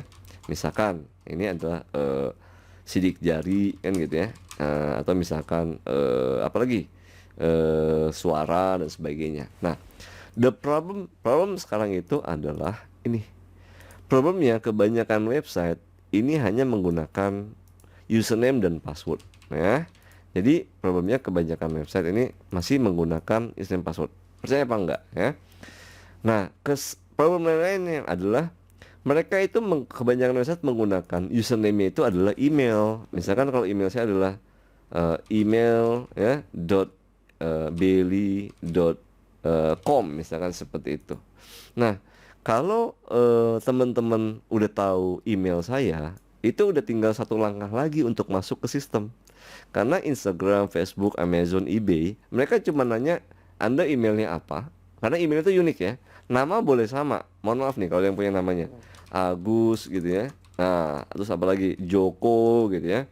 Atau misalkan Indra gitu ya, atau misalkan Siti, Wati. Nama itu boleh sama, ya. Tapi kalau email ini cuma punya satu orang. Ya kan? Oke, ya. Nah, begitu kita masuk ke sini, as long as selama misalkan si penjahat ini, ya, mau masuk ke sistem, selama dia tahu email saya, email @billy.com gitu ya, billy.com gitu ya, dan dia tahu passwordnya dengan cara misalkan dia nge-capture kayak tadi di sniffing, ya, di wifi segala macam, dia tahu passwordnya saya, misalkan passwordnya p@ssv0rd gitu ya. Nah, otomatis sistem ini nggak tahu loh, apakah ini beneran Billy yang bener ataukah ini Billy yang palsu. Kebalik gambarnya. Apakah ini si penjahat atau enggak? Sistem ini akan buka aja gitu. Nah, problemnya adalah kebanyakan sistem hanya menggunakan ini, email, username, dan password. Jadi begitu email kita tersebar, itu kalau di teknik hackers itu udah setengah langkah lagi lah, satu langkah lagi untuk mendapatkan passwordnya, gitu ya. Dan siangnya lagi password tuh biasanya gampang-gampang aja. Nah, sekarang saya akan masuk ke topik terakhir, ya. Bagaimana sih cara kita bikin password yang benar, yang gini. Kalau kita ngelihat dari standar, ya, standar FIPS atau NIST, password standard, password policy standard. Nih, ini guideline-nya, ya, kalau kita teman lihat, ya, standar kalau bikin password tuh, waduh, panjang banget nih. Password itu harus mengandung mana nih? Nih, huruf besar, huruf kecil, terus 10 digit, terus kemudian pakai tanda huruf besar, huruf kecil. Nah, terus kemudian password tidak boleh digunakan atau password harus diganti setiap 30 hari sekali. Oke ya, ini ya saya kasih ringkasan dikit deh, ya. According to the NIST standard, tolong koreksi kalau salah, saya agak lupa nih. Password zaman sekarang itu harus setidaknya, ya, memiliki 14 karakter. Bayangin, sekarang itu tahun 2022, ya, karakter. Kemudian mengandung huruf besar, huruf kecil, terus kemudian mengandung spesial karakter, ya, seperti misalkan tanda seru, tanda monyet, tanda pagar. Terus kemudian keempat, tidak boleh menggunakan password yang sama yang sebelumnya pernah digunakan, ya. Kemudian harus diganti setiap 30 hari, ya. Yang keenam lagi apa ya, saya lupa, pokoknya intinya tidak boleh mengandung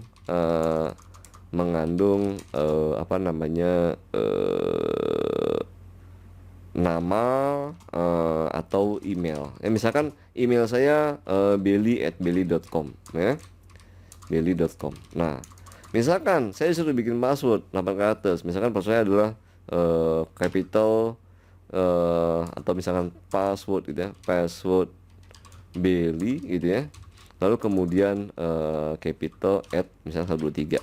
Nah, ini pasti akan nggak boleh nih, ya. Nah, betul. Pertanyaannya dari Anil satu lagi. Kalau password terlalu itu sangat paling. Oke, ini saya kasih best practice-nya ya. Oke, sip. Justru ini tujuannya ya. Wah, udah gitu 30 hari diganti. Nggak boleh menggunakan password yang sebelumnya digunakan. Nggak boleh mengandung nama. Akhirnya bingung. Ya. Bayangin sekarang gini. Saya tanya deh ke teman-teman. Teman-teman punya berapa password? Gitu ya. Sebagai contoh nih, mana tadi gambar saya yang tadi? Nah, bikin lagi aja deh di sini ya. Nih, oke ya. Oke, kalau kita bicara kredensial ya. Udah deh, pakai di notepad aja. Gini ya. Oke. Saya yakin minimal teman-teman punya password tuh 5 ya. Kalau kita bicara password atau kredensial ya. Password. 1. Password untuk laptop atau untuk handphone atau untuk device ya. Kedua, password untuk login ke sosial media ya. Email dulu ya. Ketiga, password untuk apa? Sosial media. Keempat, password untuk e-commerce ya, online shopping. Oke. Nah, ya. Yang kelima, misalkan password untuk ini agak saya pisah dikit ya. Untuk e-banking. Oke, sekarang saya tanya. Untuk laptop handphone, punya berapa handphone di rumah? Minimal 2 kan? Ya, tulis aja. Laptop pribadi sama perusahaan. Oke, ya. Yang email, minimal punya 2 juga pasti nih. Atau 3 bahkan ya. Email pribadi sama email corporate atau apa? Kantor. Sosial media, waduh, bejibun dah. Instagram, TikTok, ya. Apalagi Facebook, ada yang masih pakai nggak? Nggak tahu juga. Online shopping, wah boleh deh. Yang lokal, ya, Topet, Blibli, Shopee dan sebagainya. Nah, e-banking ada 2 nih, bank pemerintah, ya, dan bank swasta. Oke, jadi masing-masing kalau teman-teman pikirin, ya, kita tuh punya password apa? 1, 2, 3, 4, 5, 6, 7, 8, 9, 10. Minimal 10. Waduh, kalau gitu gimana caranya? Bikin password yang susah, ya. Dan harusnya nggak boleh digunakan di semua website. Kenapa? Karena begitu nanti data kita atau password kita jebol di satu website, itu attacker tinggal, saya akan coba masuk ke IG-nya dia. Saya akan coba masuk ke TikTok dia, karena datanya misalkan jebol kayak di WiFi tadi, di wireless ya. Nah, sekarang saya kasih best practice-nya ya. Nih, kalau kita mau menggunakan password ya, cara mudah ya, membuat password ya. Password yang susah gitu ya. Oke, ya, atau rumit. Yang rumit ya kan, sehingga ya nggak benar, tapi gampang ngapalin ya.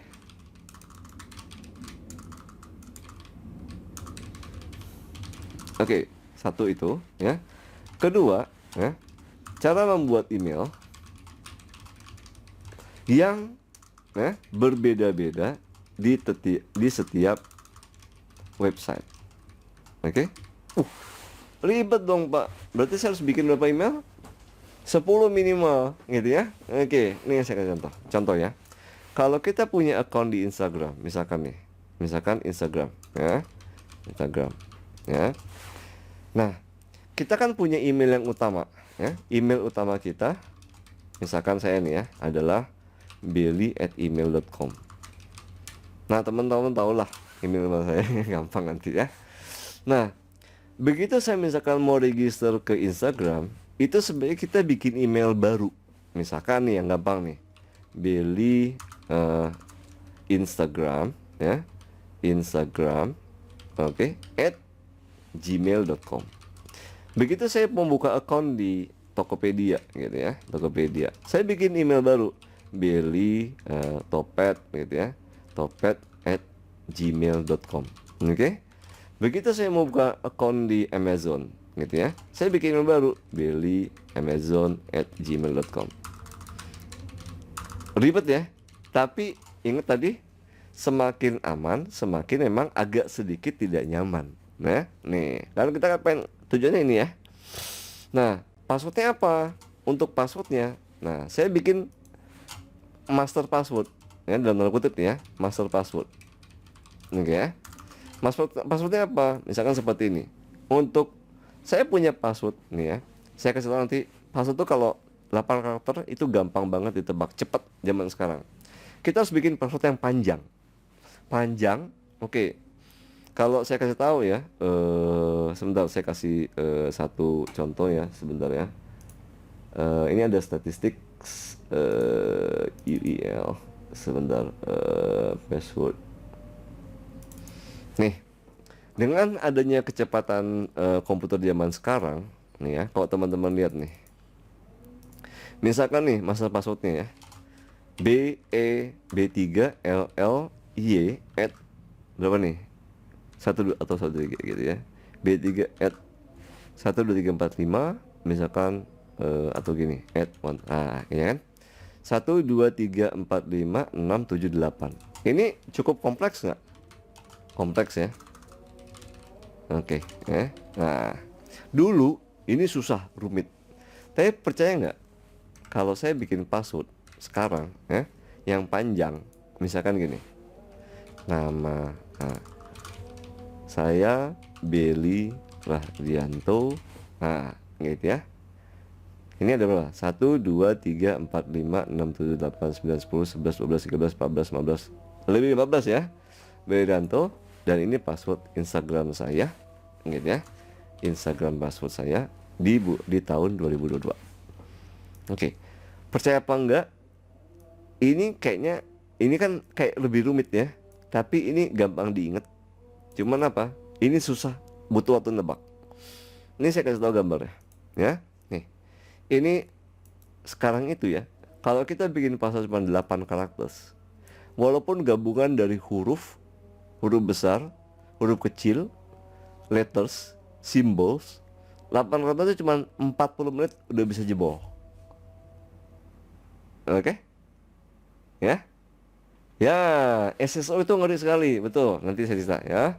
Nah, kemudian nih lihat nih, beda dengan 14 karakter, ya. Walaupun saya hanya pakai huruf kecil, itu 4 tahun mas. Nah, ini kalau 14 karakter loh. Yang kita bikin sekarang 1, 2, 3, 4, 5, 6, 7. Oke, paling banter-banter kalau saya mau Belly Rahdianto IG 2022. Ini kan gampang ya ngingetnya ya. Nah, di sini Tokopedia saya bikin lagi Belly Rahdianto. Ya, Tokopedia 2022. Oke. Terus di Amazon saya bikin lagi Belly Rahdianto. Oke. Amazon 2022. Ini rumit nggak? Nggak rumit kan? Ya. Gampang diingat nggak? Gampang diingat. Aman nggak? Aman. Saat ini ya. Berapa karakter nih? 1, 2, 3, 4, 5, 6, 7, 8, 9, 10, 14 lebih. Wah, 18. 433 triliun tahun. Waduh, kita udah nggak tahu di mana tuh, ya. Oke, kebayang ya. Nah, satu hal yang berbeda dan saya kasih tahu bahwa ini kenapa alasannya e-banking. Kalau teman-teman punya online banking, itu mereka nggak pernah menggunakan email sebagai password. Ini agak beda, makanya saya tulis di bawah sini. Kenapa? Karena mereka udah sadar bahwa email itu rawan sekali. Ya, teman-teman semua pasti emailnya ada di mana-mana. Contoh di kartu nama pasti ada email. Percaya nggak? Di kartu nama kita punya email kan? Oh, ini kartu nama saya, belly@yahoo.com. Nomor telepon ada juga di situ, gitu ya. Itu bahaya banget, gitu ya. Nah, jadi kalau ini kenapa kalau teman-teman login ke misalkan e-banking gitu ya, klik bca.com, ini pasti loginnya nggak pakai email, karena Anda selalu bikin login yang apa, username yang yang nggak boleh pakai email, karena email itu ya di mana-mana. Kita nggak bisa nutupin kemungkinan email saya ada di kartu namanya ada, atau kalau saya ngajar juga saya kasih tahu email saya apa, gitu ya. Oke, saya ada pertanyaan lagi nih. Penerapan teknologi single sign on. Nah, ini teknis sekali ya. Emang itu harus ditambah dengan layer berikutnya nih, Mas. Jadi single sign on memang bagus untuk kemudahan ya. Tapi problemnya yaitu single sign on maksudnya gini. Jadi ada satu metode di mana kita nggak perlu masukin password ke setiap server. Jadi kita cukup sekali login aja, nanti baru kemudian kita bisa login kemana-mana, gitu ya. Nah, setelah itu kalau kita udah login kemana-mana itu bagus sekali. Cuman problemnya yaitu setiap security itu keamanan pasti ada harga yang harus dibayar. Contoh nih single sign on itu apa? Anda pergi ke Dufan, ini kan? Di Dufan itu kan di depan bisa bisa ini kan? Kalau misalkan ini kita bicara single sign on ya, SSO. Ini agak teknis sorry ya. Single sign on ya. Single sign on ya. Oke. Single sign on itu maksudnya apa? Kita cukup autentikasi ke server. Satu server autentikasi dia akan ngecek, dia akan periksa, oh Anda siapa? Oh Anda adalah Belly gitu ya. Oke, dicek dulu nih KTP segala macam. Nah, setelah itu kita bisa masuk, udah gitu pintu gerbangnya dibuka, terus kita bisa masuk, kita bisa main ke wahana-wahana apa aja. Oke ya. Nggak usah harus beli lagi, nggak usah harus ditanya lagi, nggak usah segala macam. Kita bisa main mana aja. Ini bagus awalnya ya. Tapi sekarang ada teknik serangan yang namanya, ini agak teknis ya. Misalkan nah di sini kalau ada penjahat gitu ya. Jadi singkatan bagusnya itu satu, dia akan ngeluarin tiket. Jadi ini makanya kalau teman-teman mau nonton konser itu biasanya kita dapat antrian dulu kan. Kita nggak langsung dapat tiketnya kan. Coba mau nonton Java Jazz gitu ya. Kita biasanya dapat nomornya dulu. Nanti tiketnya akan ditukar nanti pada saat hari. Kenapa? Karena ada jenis serangan yang namanya satu, pemalsuan tiket. Contoh nih, kita ke Dufan, saya beli di depan. Nah, ditanya mau main apa Pak? Oh saya pengen beli cuma main kora-kora atau mau main apalah gitu ya. Nah dia akan kasih tiket saya yang khususnya yang hanya untuk bisa main kora-kora gitu ya. Nah kalau kita beli tiket yang terusan gitu ya supaya semua bisa masuk, baiknya adalah apa? Kalau lagi di jalan sini tiba-tiba tiket kita jatuh diambil oleh orang lain, dia bisa main kora-kora, dia bisa main halilintar, dia bisa berenang, bisa apa segala macam. Karena apa? Tiket kita udah hilang dan dicuri. Itu namanya Kerberos ticketing, golden ticket tekniknya gitu ya. Nah, yang kedua adalah pemalsuan. Yang ini pemalsuan tiket. Ini pencurian tiket. Yang kedua pemalsuan tiket. Pemalsuan tiket masuk. Nah, itulah makanya kalau kita mau masuk konser, biasanya kan kita cuma dikasih tanda terima. Oh Anda sudah beli tiket untuk konser Java Jazz gitu ya. Nah tiket itu nanti akan ditukar di hari H. Nota ini akan tanda terimanya akan ditukar di hari H. Kenapa? Untuk mencegah apa? Pemalsuan tiket. Kalau begitu kita di sini dikasih waktu kita, oh saya mau nonton pertunjukan tanggal 25 Desember. Oh iya ini tiketnya Pak. Wah ini ada risiko tiket ini bakal dipalsukan. Gitu ya. Kan nggak gampang bikin tiket yang secure ya, karena itu harus melalui kalau mau bikin tiket yang aman, secure, nggak bisa dipalsuin, yang nggak cuma bisa disabloni cetak biasa, itu harus ke peruri atau watermarknya segala macam. Nah makanya tiket itu disembunyikan, kita diberi kita diberi poster dulu, nota dulu, baru kemudian nanti ditukarkan di hari H gitu ya. Nah, jadi sekarang kita kembali ke topik awal tadi ya. Nah, gini. Itu kenapa data kita bisa bocor? Tadi saya sudah jelasin ya. Data itu bocornya itu bisa dari macam-macam tempat gitu ya. Dari gedung, dari hotel, waktu kita booking sesuatu, atau kita lagi di jalan, disuruh isi formulir, ada promosi apa, kita nggak pernah tahu data itu gitu ya, bocor dari mana. Terus gimana dong biar kita caranya aman internetan? Ini sama dengan kita di kehidupan nyata ya. Namanya di internet, tapi yang lebih bahaya lagi adalah jangan pernah percaya gitu ya. Kayak tadi ada link segala macam. Sebenarnya saya tadi mau mendemokan kalau kita pakai handphone gitu ya. Ini mana sih power mirror saya? Cuman mungkin waktunya nggak cukup. Kalau kita misalkan di tengah jalan kita ketemu ada scan QR code untuk apa? Untuk mendapatkan hadiah atau apa gitu ya. Nah, kan kita scan ya, kita scan dari handphone kita. Oh, saya mau nge-scan QR code. Ini juga bahaya nih. Karena ada banyak promosi sekarang, tapi saya nggak mau tunjukin di sini karena agak bahaya juga gitu. Tadi ada yang ngasih tahu saya jangan sampai ke sana karena QRIS sama QR code lagi sedang digalak-galakan, tapi at least ini konsepnya sama. Jangan klik link sembarangan, jangan download file sembarangan karena sama dengan kita di kebanyakan. Jangan jajan sembarangan, gitu ya. Nah, kemudian gimana kita biar aman di internet di public wifi? Oke, tadi saya lupa ngasih tahu. Di wireless itu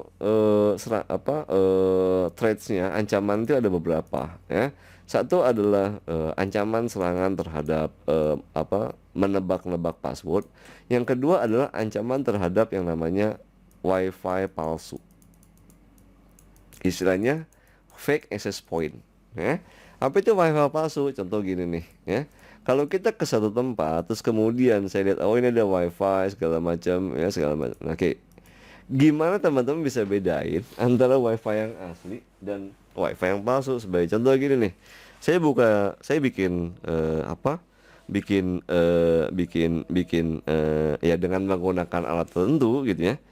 Kita bisa bikin yang namanya wifi yang palsu ya. Oke, hold on, mobile hotspot.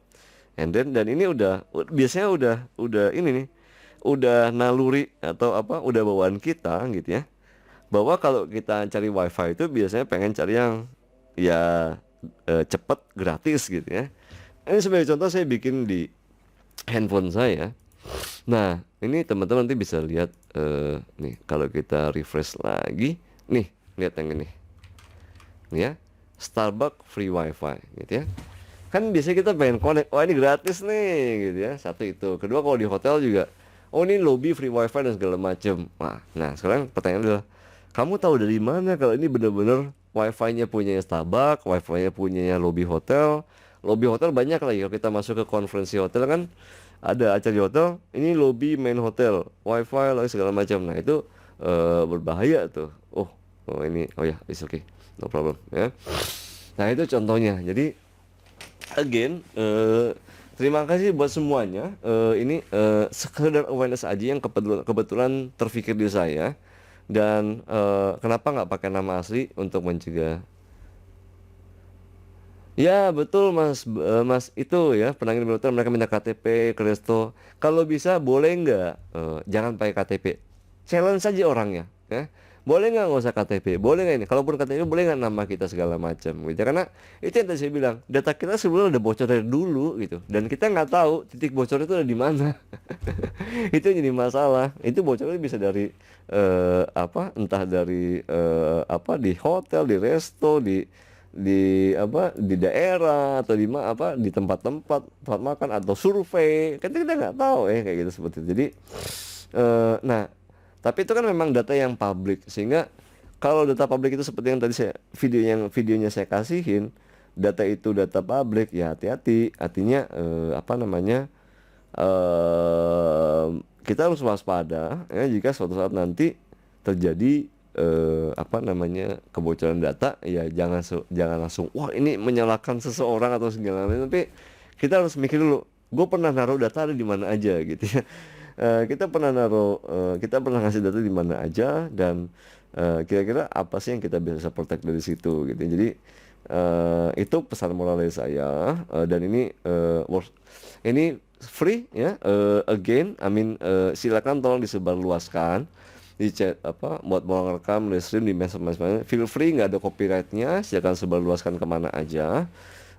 Dan ini ada jelasannya, nggak perlu daftar. Kenapa? Karena kalau daftar itu nanti saya punya data teman-teman ya, padahal saya lagi jelasin data pribadi nih, daftar pakai email segala macam, saya nanti bisa daftarin teman-teman, terus ya memang nggak ada dan mohon maaf cuma sampai 100 peserta aja, sampai telat juga, dan kemudian sih mungkin salah waktunya ya nggak apa-apa, is okay, at least ini teman-teman bisa saling sharing ke teman-teman yang lain, jadi boleh direkam aja, feel free. Anyway, oh iya tadi yang tanya Pak perkenalan dulu. Nggak pakai perkenalan. Ini karena ini workshop ini terbersit aja di saya untuk apa waktu itu kemarin tuh agak bukan apa ya, kita saya kepikir aduh ini ada banyak mispersepsi dan mungkin kebanyakan banyak teman-teman atau yang orang non IT ya ini saya sebelum salah judul nih, harusnya teman saya kemarin tanya, waduh saya nggak ngerti IT loh. Justru ini memang bukan untuk orang IT. Ini loh user yang sebenarnya program ini saya bawain di Singapura setiap beberapa waktu. Ini saya tuh ngajarin mereka, bayangin udah opa-opa, oma-oma gitu ya, emak-emak gitu ya. Kasarnya saya ngajarin mereka bagaimana sih kalau nerima link itu gimana cara ngebedainnya, gimana cara ngebedain link yang palsu yang asli itu ada di situ ya. Oke, sekian aja. Itu kira-kira, terima kasih banyak. Semoga ilmunya bermanfaat. Jadi mohon apa namanya ya. Kalau memang udah teman-teman udah ngerti ID silakan. Kalau yang nggak ini, nanti kalau ada pertanyaan silakan email saya. Email saya juga boleh. Oke deh, saya kasih deh. Ada yang nanya email, ada yang nanya ini. Ya udah, ini ntar dulu saya kasih profile saya sebentar ya. Kalau mau kontak-kontak saya boleh. Sebentar, saya kasih ini. Jadi siapa tahu. Boleh. Ini link video yang tadi boleh. Link video yang mana? Video yang apa? Oh, yang ini. Yang mana tadi? Yang ini. Yang sosial media ya? Ini bukan ya? Hey Serena. Ini. Sebentar, ini besarnya berapa ya? Saya coba send di ini deh. Sebentar. Type sebentar ya.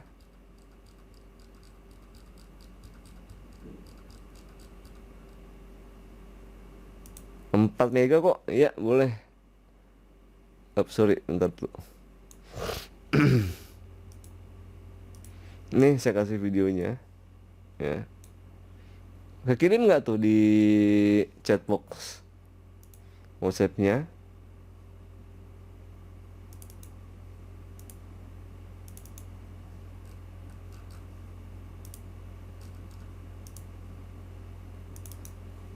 Kekirim ya?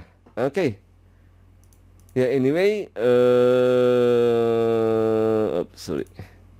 Ya ini tadi ada yang tanya, saya ngajar IT security untuk awareness lebih utamanya. Saya ngajar biasanya sebelum pandemik saya ngajar di Australia, di Malaysia, Singapura, Hong Kong, Myanmar, Brunei, Sri Lanka, dan semasa pandemik ini saya ngajar di online untuk murid di US, Germany, UK, Rusia, India, Jepang, Sweden, Holland, dan sebagainya. Dan saya juga ngajar mengenai ini di Singapore Management University. Jadi kalau teman-teman ini beruntung ya teman-teman, ini biasanya saya ngajar ini kalau di Singapura mereka udah punya ada program tersendiri dan ini bayar kalau di Singapura sekitar $800. Ini khusus mengenai cyber security awareness untuk orang-orang non IT, dan ini harganya sekitar berapa tuh? $800 ya. Ini biasanya pesertanya ya bukan orang IT, jadi yang end user bener-bener gitu ya. So anyway, terima kasih banyak. Oh ya, saya juga ngajar di Kaplan di Singapura sama di London School of Business, terus University of London. Anyway, if there's anything, silakan email ini ke saya ya. Kalau masih pengen ada session lagi atau mau tanya apa-apa, feel free, karena ini merupakan saya rasa kewajiban saya sebagai seorang responsibility lah, CSR-nya saya sebagai seorang IT security, karena kemarin banyak simpang siur beredar di mana-mana gitu ya. Saya lihat nonton di podcast segala macam, YouTube segala macam, yang orang jadi malah pada takut. Sebenarnya nggak perlu takut. Ada metode-metodenya kayak tadi ya, sebagai contoh yang seperti ini, cara membuat password yang aman ya gila misalkan gitu ya, mudah diingat, nggak terlalu rumit, tapi tiap website beda-beda gitu ya. Oke, anyway, terima kasih banyak untuk semuanya ya, terima kasih banyak. Mohon maaf kalau banyak kesalahan ya, memang banyak kesalahan ya atas waktunya ya, Mohon maaf banyak kesalahan karena memang saya nggak ada persiapan, banyak kesalahan dan kekurangan. Mudah-mudahan ilmunya bermanfaat, ya, bermanfaat. Siapa tahu kita bisa ketemu lagi di lain kesempatan, ya. Kesempatan. Akhir kata, ya, wassalamualaikum warahmatullahi wabarakatuh. Selamat sore, selamat siang, selamat sore, selamat malam, dan keep in touch, ya, just in case. Oke, thank you so much and bye bye.